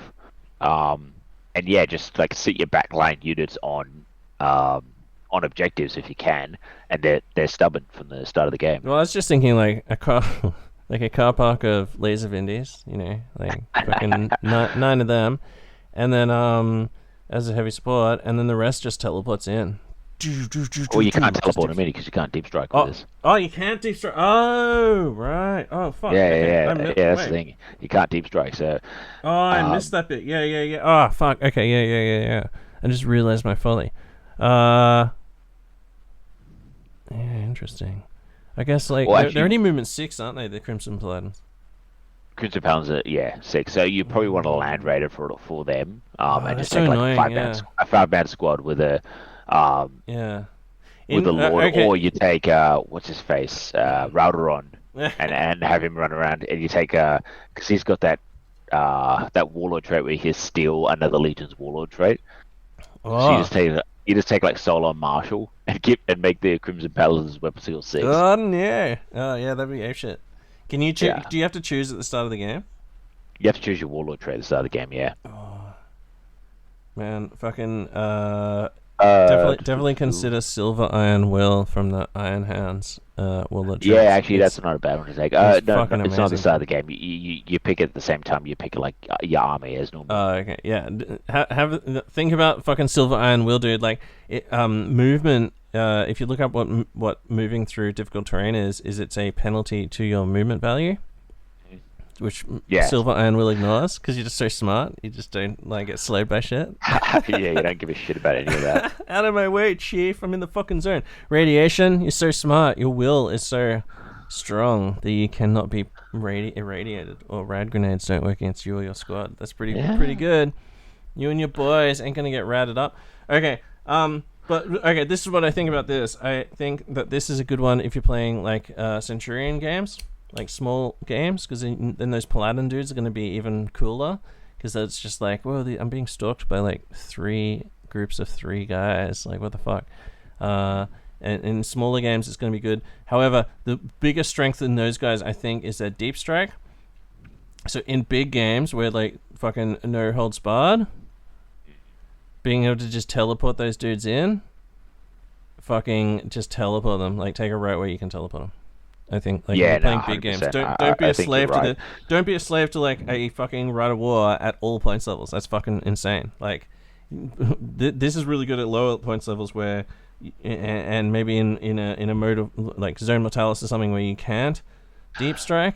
Because the biggest strength is the deep strike. Like, deep striking Terminators is like really extremely good. Actually, yeah, Crimson Paladins and ZM I think would actually be pretty sick. Because you just like you just like clog up a hallway and just like come get some. Yeah. Oh, you're outnumbering me in a hallway, you dumb fucks. Like, there's 3 of them is only 6, right? That only counts as 6. So if there's 7 or more. They're 5+ feel no pain, and if they're 12 or more, which is like 15-man squad, just charging down, clogging a hallway. Or that last guy left just going cataphractic with a 4+ feel no pain, or if he's taken Day of Sorrows and he's the last guy left and he's sitting in the objective, he's got a 3+ feel no pain. Yeah. And if they fight, so 6 Terminators or more, and you're getting that 4+ feel no pain. And like, think about how many people run. Think about how many people in ZM run like a 5-man Termi squad with their character. Yeah. So they're gonna outnumber you suddenly 2+, 4+, or like 4+, 4+. I don't know. 4+, is fucking insane. Did you ever play against Macca's Nurgle Demon army? No, I have not. Okay, in the last edition, he had a character that, as long as it was within 6 inches of its portal, had a 4+, 4+, and then a 5+ feel no pain rerollable. So he had a 4+, 4+, 5+, 5+ against shots. That seems balanced. It's extremely hard to fucking destroy that fucking demon lord or whatever the fuck it was. Okay, right. So Day of Sorrows. Yeah, there we go. Let's finish off with the Day of Revelation. I think this is the one that I always call the Day of Forgotten Tomorrows. Or is that, yeah. Day of Sorrows? The Day of Forgotten Tomorrows. Effectively, it's very similar to a Deep Strike Assault, except instead of coming in turn 2, you pick a turn between turn 2 and turn 4, and you, whichever turn you pick, your entire Deep Strike force comes down on that turn. But before someone had a token. Hold up. Yeah, so you place a token effectively after deployment. Before deployment, so you place a token somewhere on the board. You place it in post-deployment zone, and when you deploy, your first unit that comes down, you have to deploy within 6 inches of that token, but they don't scatter, which is kind of cool. Means that first unit will come down and will be able to scatter, and it's not affected obviously by disordered deep strike or anything like that. Okay. After that first unit is down, everything else comes down with the normal deep strike rules. So within 12 inches of that unit, and you pitter patter the rest of them down. Worth noting that everything that's not in that deep strike has fearless turn 1. So nothing can run from your army or be pinned from your army. Turn 1. Sorry, obviously the stuff that is deep striking when it comes down in turn 2 or turn whatever it is can be pinned. Turn 2 to 4. Holy shit! So you can just commit part of your army to the table that all get fearless for the first 4 turns, and then no, it's only the first turn, unfortunately. Oh, it's only first turn. Turn 2 to 4. Yeah, until the start of the controlling player's second turn. Otherwise, yeah, you just have like day revelations with a single unit deep striking, and go to turn 4, and your entire army is fearless the entire game. You just shoot the shit at them. Yeah, amazing strategy. And yeah, that's effectively it. It's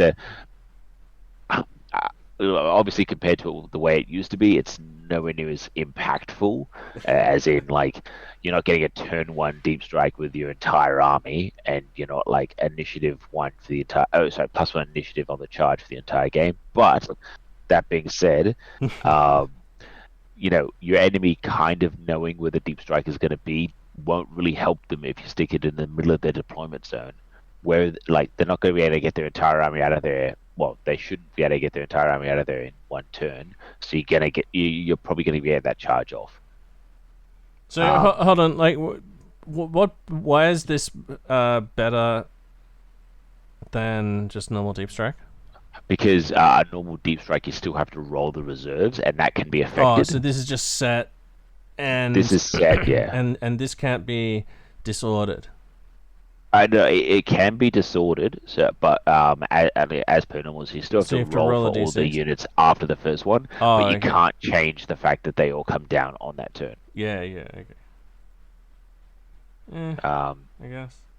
Yeah, that's cool. Yeah. Like I have definitely, like as I was saying before, lost a battle because my shit just didn't come and I got wiped. So having fearless until the start of the controlling player's second turn is pretty good. Like knowing that I'm not going to at least get tabled turn one and then have to do like a pants down run around the table or whatever. Yeah, the down. I suppose the limitations for this one are worth noting as well, in that everything that has deep strike has to deep strike. Yeah. So it's that, and like the only compulsory choices are your Warlord has to have a jump pack. Oh, so sorry, your compulsory HQ choice has to have a jump pack, but not your troops choices. So just keep that in mind. You don't have to necessarily have. You can actually take a Day of Revelation list with nothing with deep strike except for your Lord.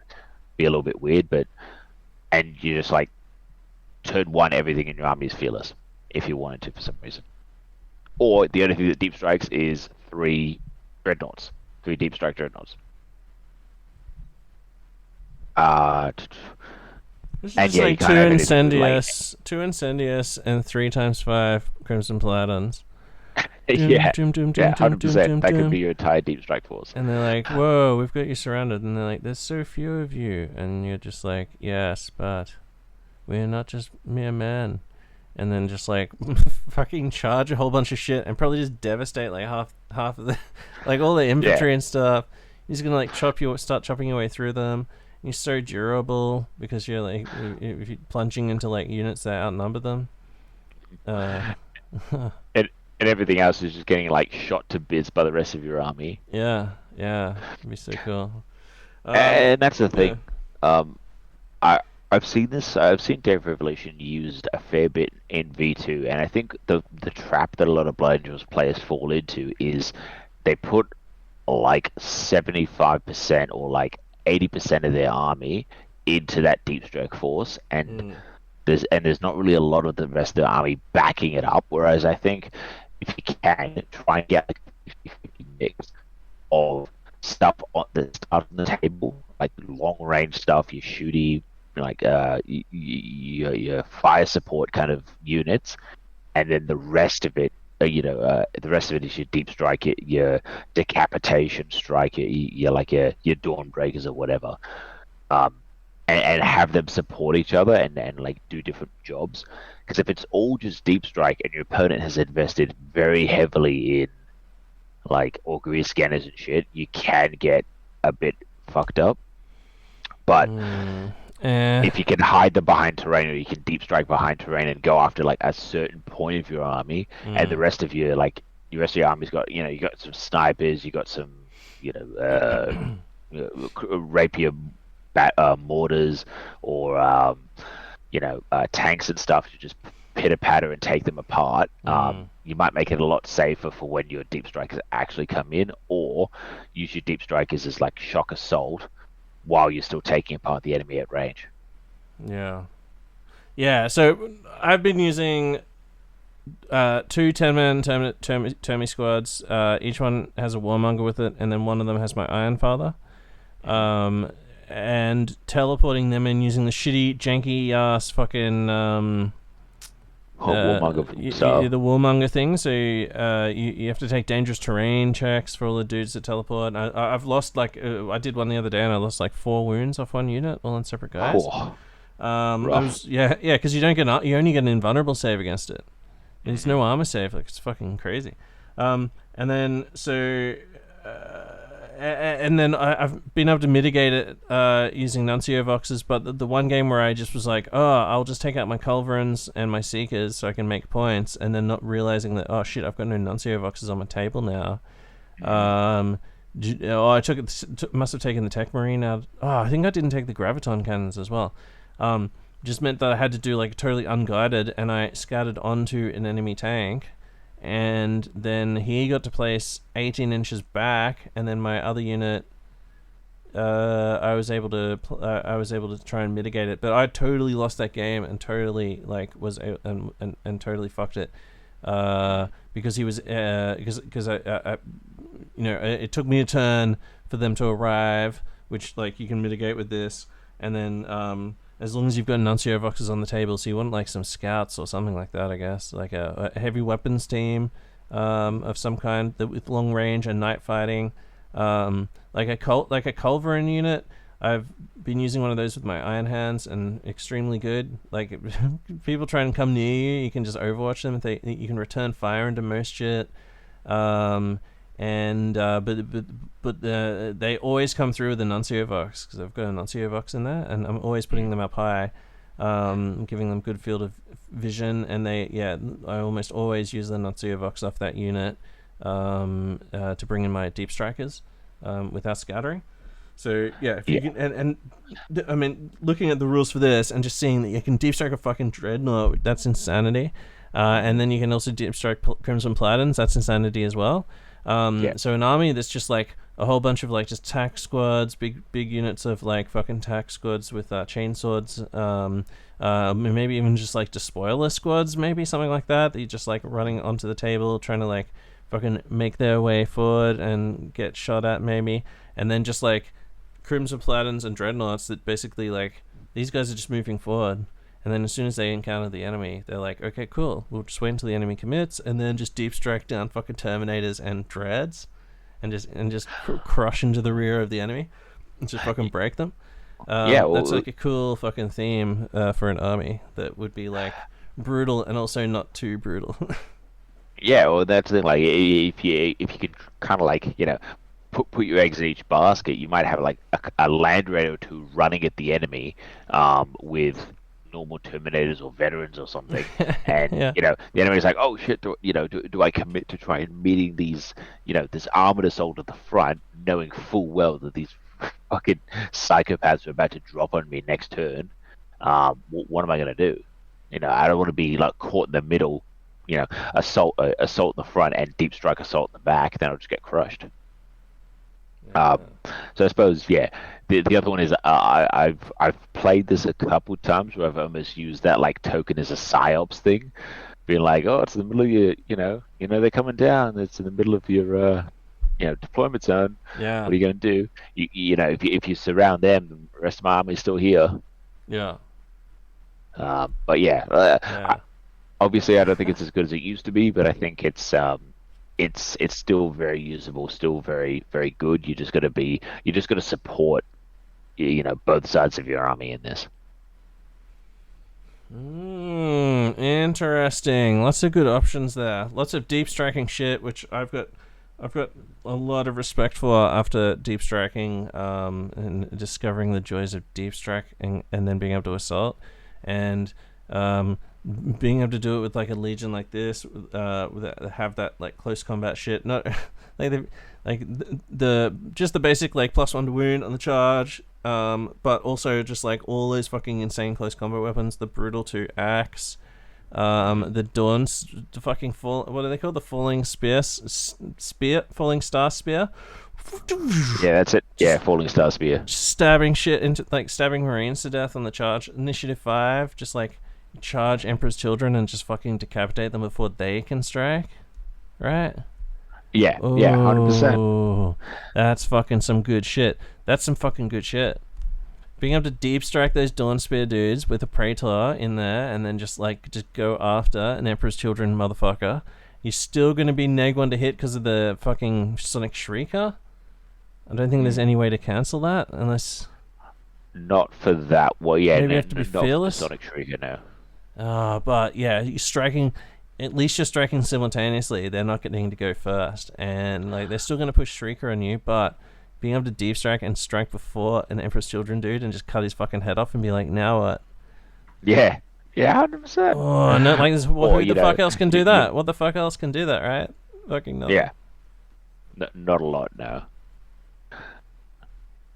No, they've definitely got some really good units, and then the fact that all five of their special units can deep strike is something to be said. Yeah. That deep striking, just like I'm glad I'm a loyalist actually. Phew, I just fucking Well, I can sleep tonight. I just realized I'm a loyalist. Thank goodness for that. Thank goodness the Iron Hands and the Blood Angels are good friends. Would never just like come to blows for some unknown reason. But yeah, like just the idea of like deep striking a Dreadnought is still, it's got me shook, man. It's got me shook. I'm glad I'm not a Traitor. Maybe I'll just never play Traitors just because of that. Because that's fucking insane. You can imagine going after Marigal with like 2 of them, just deep strike, double deep strike, and just charge a Marigal. Like you're only hitting on 5s, but 2 of them should be able to just fucking punch the fuck through it, right? And just take it out. Yeah, I reckon so actually. It might be a bit dicey, but I mean, well, you never know. I mean, you might start to see more Traitor Blood Angels coming out with that Traitor Warlord trait where they get +1 attack on Dawnbreaker, so each one's getting 4 attacks with the spear. And then the Fear 4. Holy shit, Fear 4. Fucking Blood Angels, pretty fucking good. Yeah. I think definitely. Like, I'm glad we started the show by talking about how fucking totally loco they used to be, and ended the show with how loco they can be, because like in the new edition, I think like, yeah, my takeaway from going to playing a ton of events now, like we've had like 2 events here per month, and I've gone down to Sydney. We've had games like Danny came and played games against Michael and I here. We've been playing instead of Necromunda for the last few months, sort of in between campaigns. We've been playing more 30k. My biggest takeaway is that people who are using their old, just trying to use their old lists from the last edition, are just the people who are getting the most frustrated. And I fucking totally get it vis-a-vis Mechanicum. I'm playing Iron Hands. I've chosen a totally different thing, and I've built my list. Like all those my Terminators, I built them for last edition, and they're not, like, it would be great to have a lot more Thunderhammers, for example. I have built most of the list sort of for the new edition. Like, I've only built it and painted it since the new edition started, and I feel like I'm enjoying it a lot more than I would if I tried to just like get my try and sort of play my Mechanicum stuff. So I think like the people who are I think we're starting now to really see people bringing armies that are suited to the new edition a lot more. Yeah, absolutely, man. And you can see that in the events that were like the older armies, as you say, are starting to not fade away, but like either they're adapting with the new units or the changes, or they get put on shelves to look good and just not getting played as much. And just table them for a bit, think about it for a while, think about like fucking some units. What will usually happen, like with fantasy, for example, I've got 2 armies and I'll play one for a while and then be like, oh, I hate these guys, and then play the other ones. But a lot of the time while I'm playing one, I'm also thinking, I suddenly have a thought about the other one, and then I'll go back to it. Like, oh, I just need to add some tanks here or whatever, and then you can, and then bring that, and then put that list back on the table, and just have some think about it for a bit. because I think like the game's definitely changed a lot. And you can still play it with your old style lists, I think, but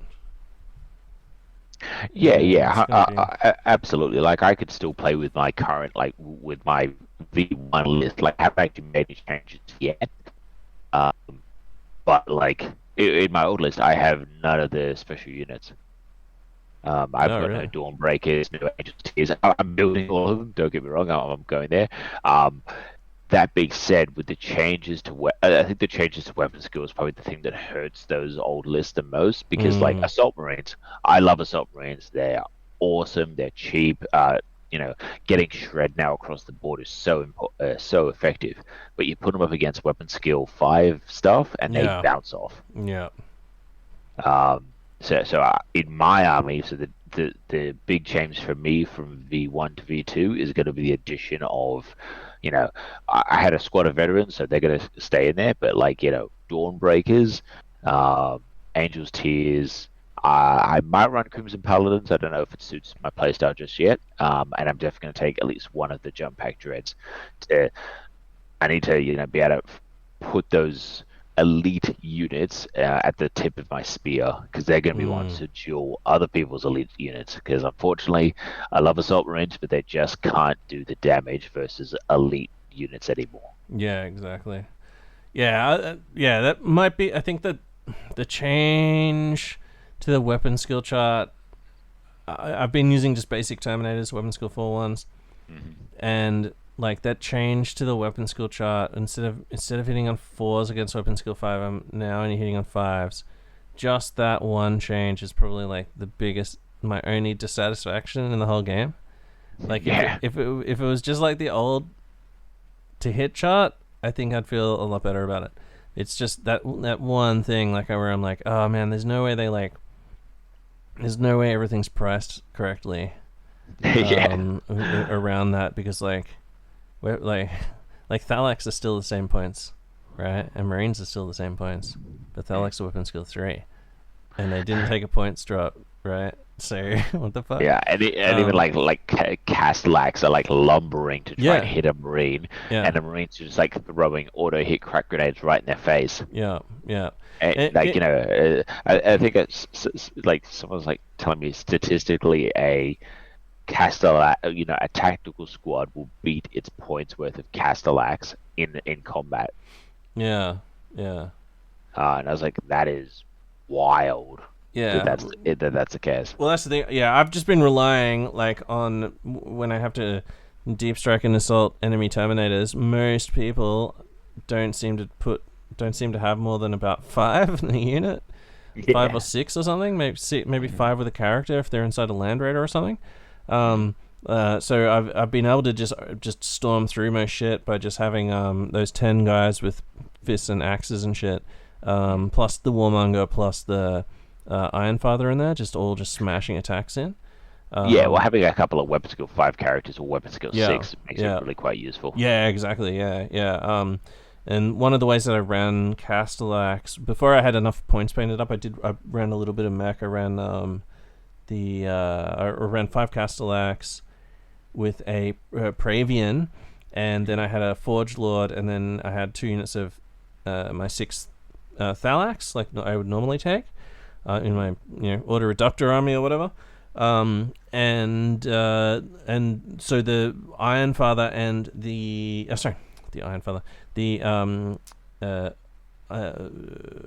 Forge Lord and the Praevian both have the Cyber Patronomica rule or whatever. They don't have to join Automata, but they can. So although the Automata are fucking dog shit, there's 2 guys in there who both had Thunderhammers, like weapon skill 5 Thunderhammers. Yeah, and right. So they're able to just like hammer shit. Like if they run into like blobs of 3+ dudes or whatever, or some Terminators, the Terminators would sort of get stuck fighting the Castellax, and then those 2 dudes would just be like, oh yeah, also here's 8 fucking women's skill 5 Thunderhammer shots from the back line, like wah, just smashing fucking shit in. So that was pretty good against like breaches and shit. However, I ran into fucking Rapper's. He had a unit that was his Death Guard Traitor with a scythe, and then just 3 fucking Death Shroud with their scythes. Oh, and 3 yeah, wounds fucking Death Shroud. but they're battle hardened. And also and then a Primus Medicae and Terminator armor and with a Thunderhammer. Those fucking 5 guys just fucking demolish, just dismantled like all 5 Castellax, and my 2 like Centurion dudes with Thunderhammers who were in the back line suddenly just like, oh shit, about to get smashed. And then the only way I save them is by charging in out of nowhere with like a really long charge with 10 Cataphracti, just slam them into them and then finish them off. But they fucking, those dudes just went to town on those on Castellax. They killed 5 Castellax with their scythes and shit. Yeah, and that's the thing. As soon as you get like the elite versus the non-elite, it becomes like very one-sided very quickly. You like you've really got to judge that. An elite unit to countercharge with. Yeah, I think like if you're a new player, and you're used to, I'm not sure if it's, I'm not sure if that's how they have the games are weighted in like other games like 40k or whatever anymore. But if you're a new player, just ask the person, like when they deploy their army, say which of your units are weapon skill 5, and just determine amongst yourselves which units are weapon skill 5, and it'll help when determining matchups. Because if you're weapon skill 4, just stay the fuck away from weapon skill 5. Yeah. You don't want them charging you, custodes. and you don't want to charge them. Yeah. If they're custodes, definitely stay the fuck away from them. You do not want to be in close combat with custodes. That's just like basic advice. They will fuck you up. Like, doesn't matter where you are. Imagine fucking custodes and ZM. Oh, that'd be so painful. I'm glad I'm loyalist sometimes. Yeah. Yeah, I'm gonna house rule at my event. Custodes, or any of those things like solar custodes, blah blah blah blah, as allies only. And wow, even solar, you reckon? Well, are you gonna want to? I guess maybe not. No, yeah, you're right. Yeah, solar's fine. Yeah, but what about sisters? Do you want whole sisters armies? It seems like, I guess it's not going to be super strong, is it? No. I mean, if you were going to house rule that, I would just go custodes, because I don't think sisters are particularly like. There's, from what I've read in the sisters list, there's nothing like too heinous. No. At the end of the day, they only move with 6 as well. They're tough. They're they're not tough. They're a bit fast, and they got some funky rules, but they're tough as 3. Yeah, maybe custodes like allies only, and if demon, it depends what demons are like. But in our old events, custodes and demons were allies only. I think I'll keep that going. You know what? I think that makes a lot of sense. A 3,000 point custode army teleporting shit in is just so like so that's fucked. Yeah, like it's fucking craziness.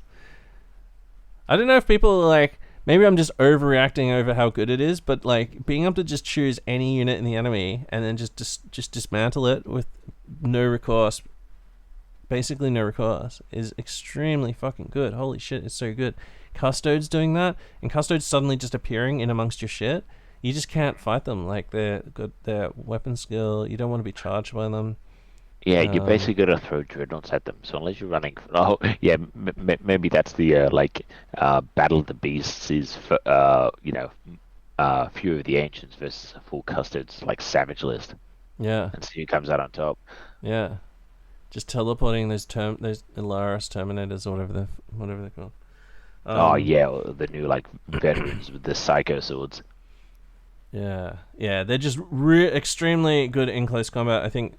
Disintegrators, if you're a traitor out there and custodes in your meta, disintegrators extremely good. You can find them on in destroyers. Destroyers can take those. Seeker Sergeants. More attack with twin disintegrator pistols. Yeah, twin disintegrator. Oh yeah, that's a good one.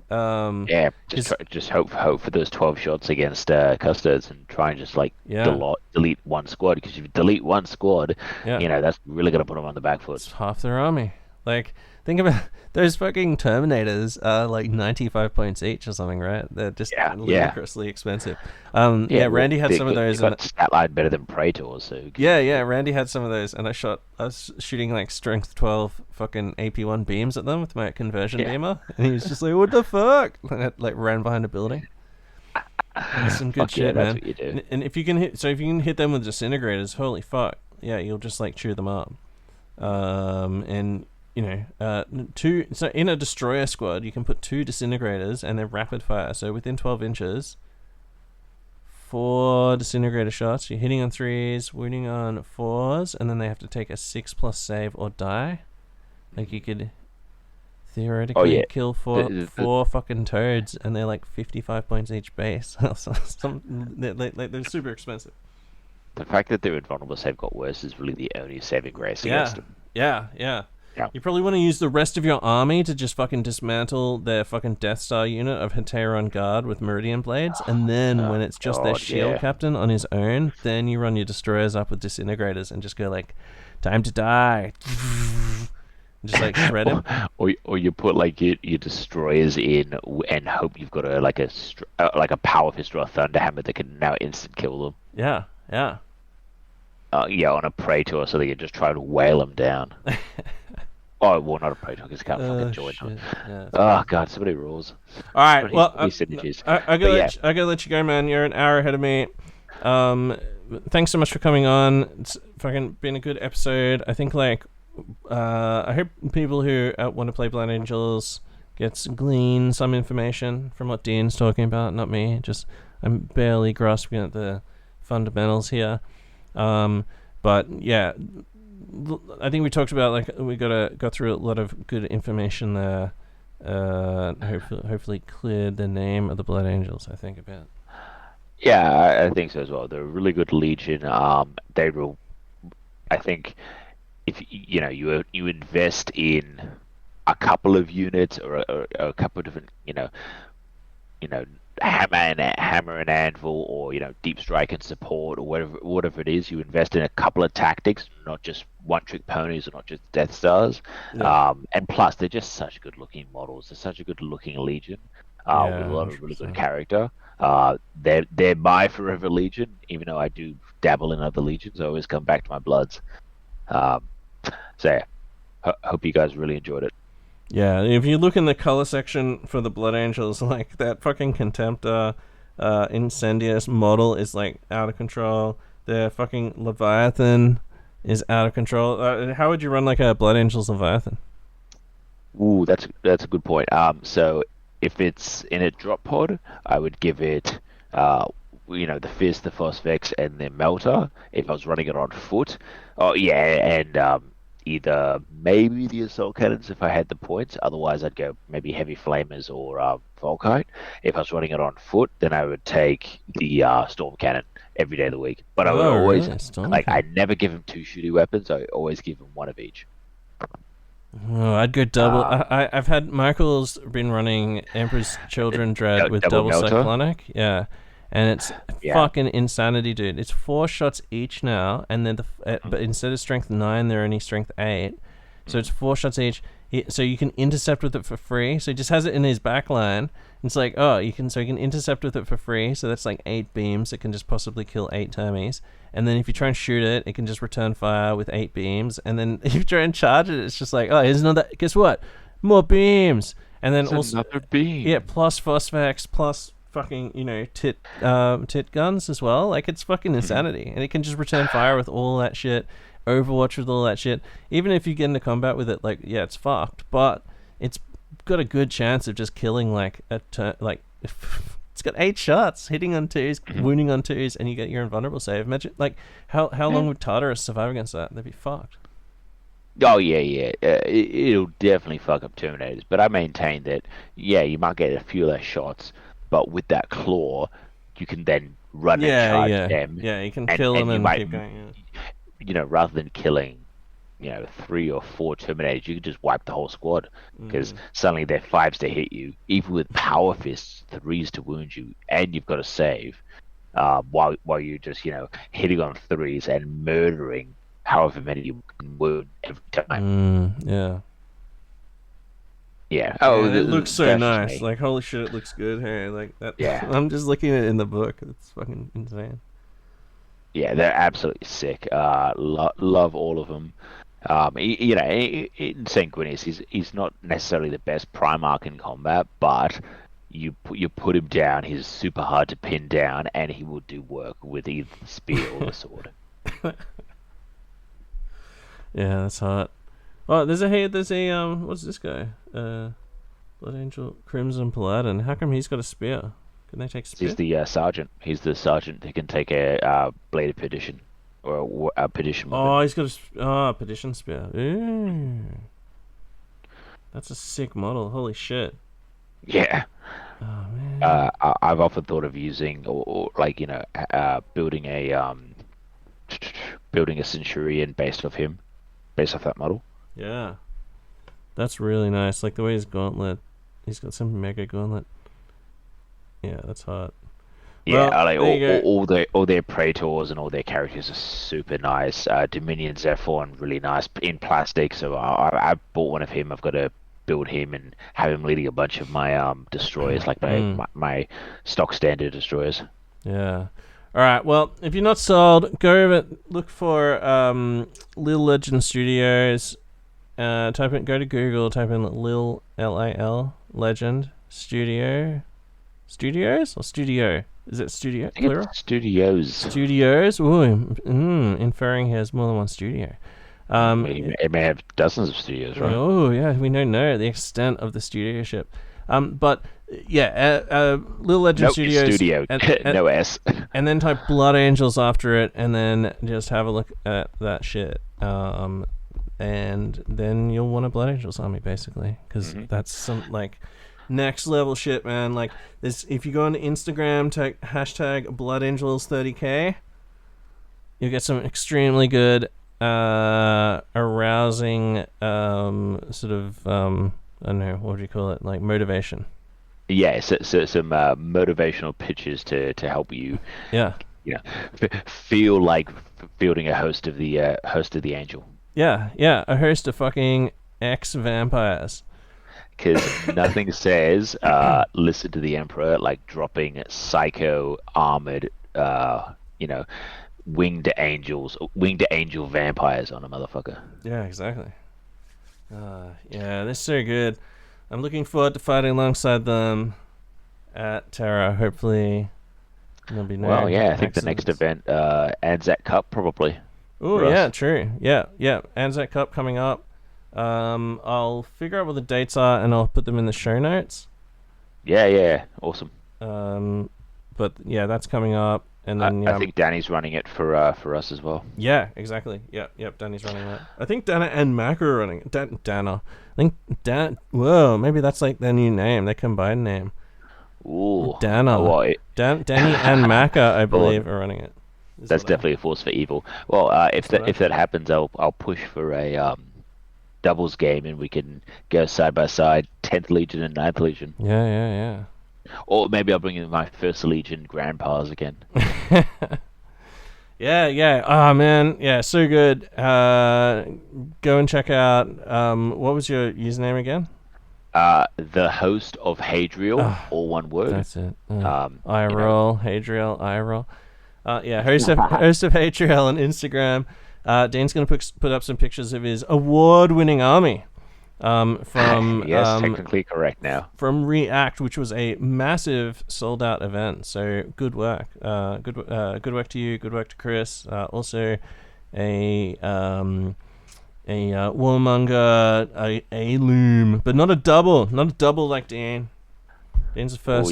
Dane's the first double. See if anyone Warmonger can get it before the end of the series. Yeah, let's see. Let's see if anyone crashes. Yeah. All right. Cool. Thanks, man. This has been Warmonger. Fully painted is for closers. Fully painted is for closers.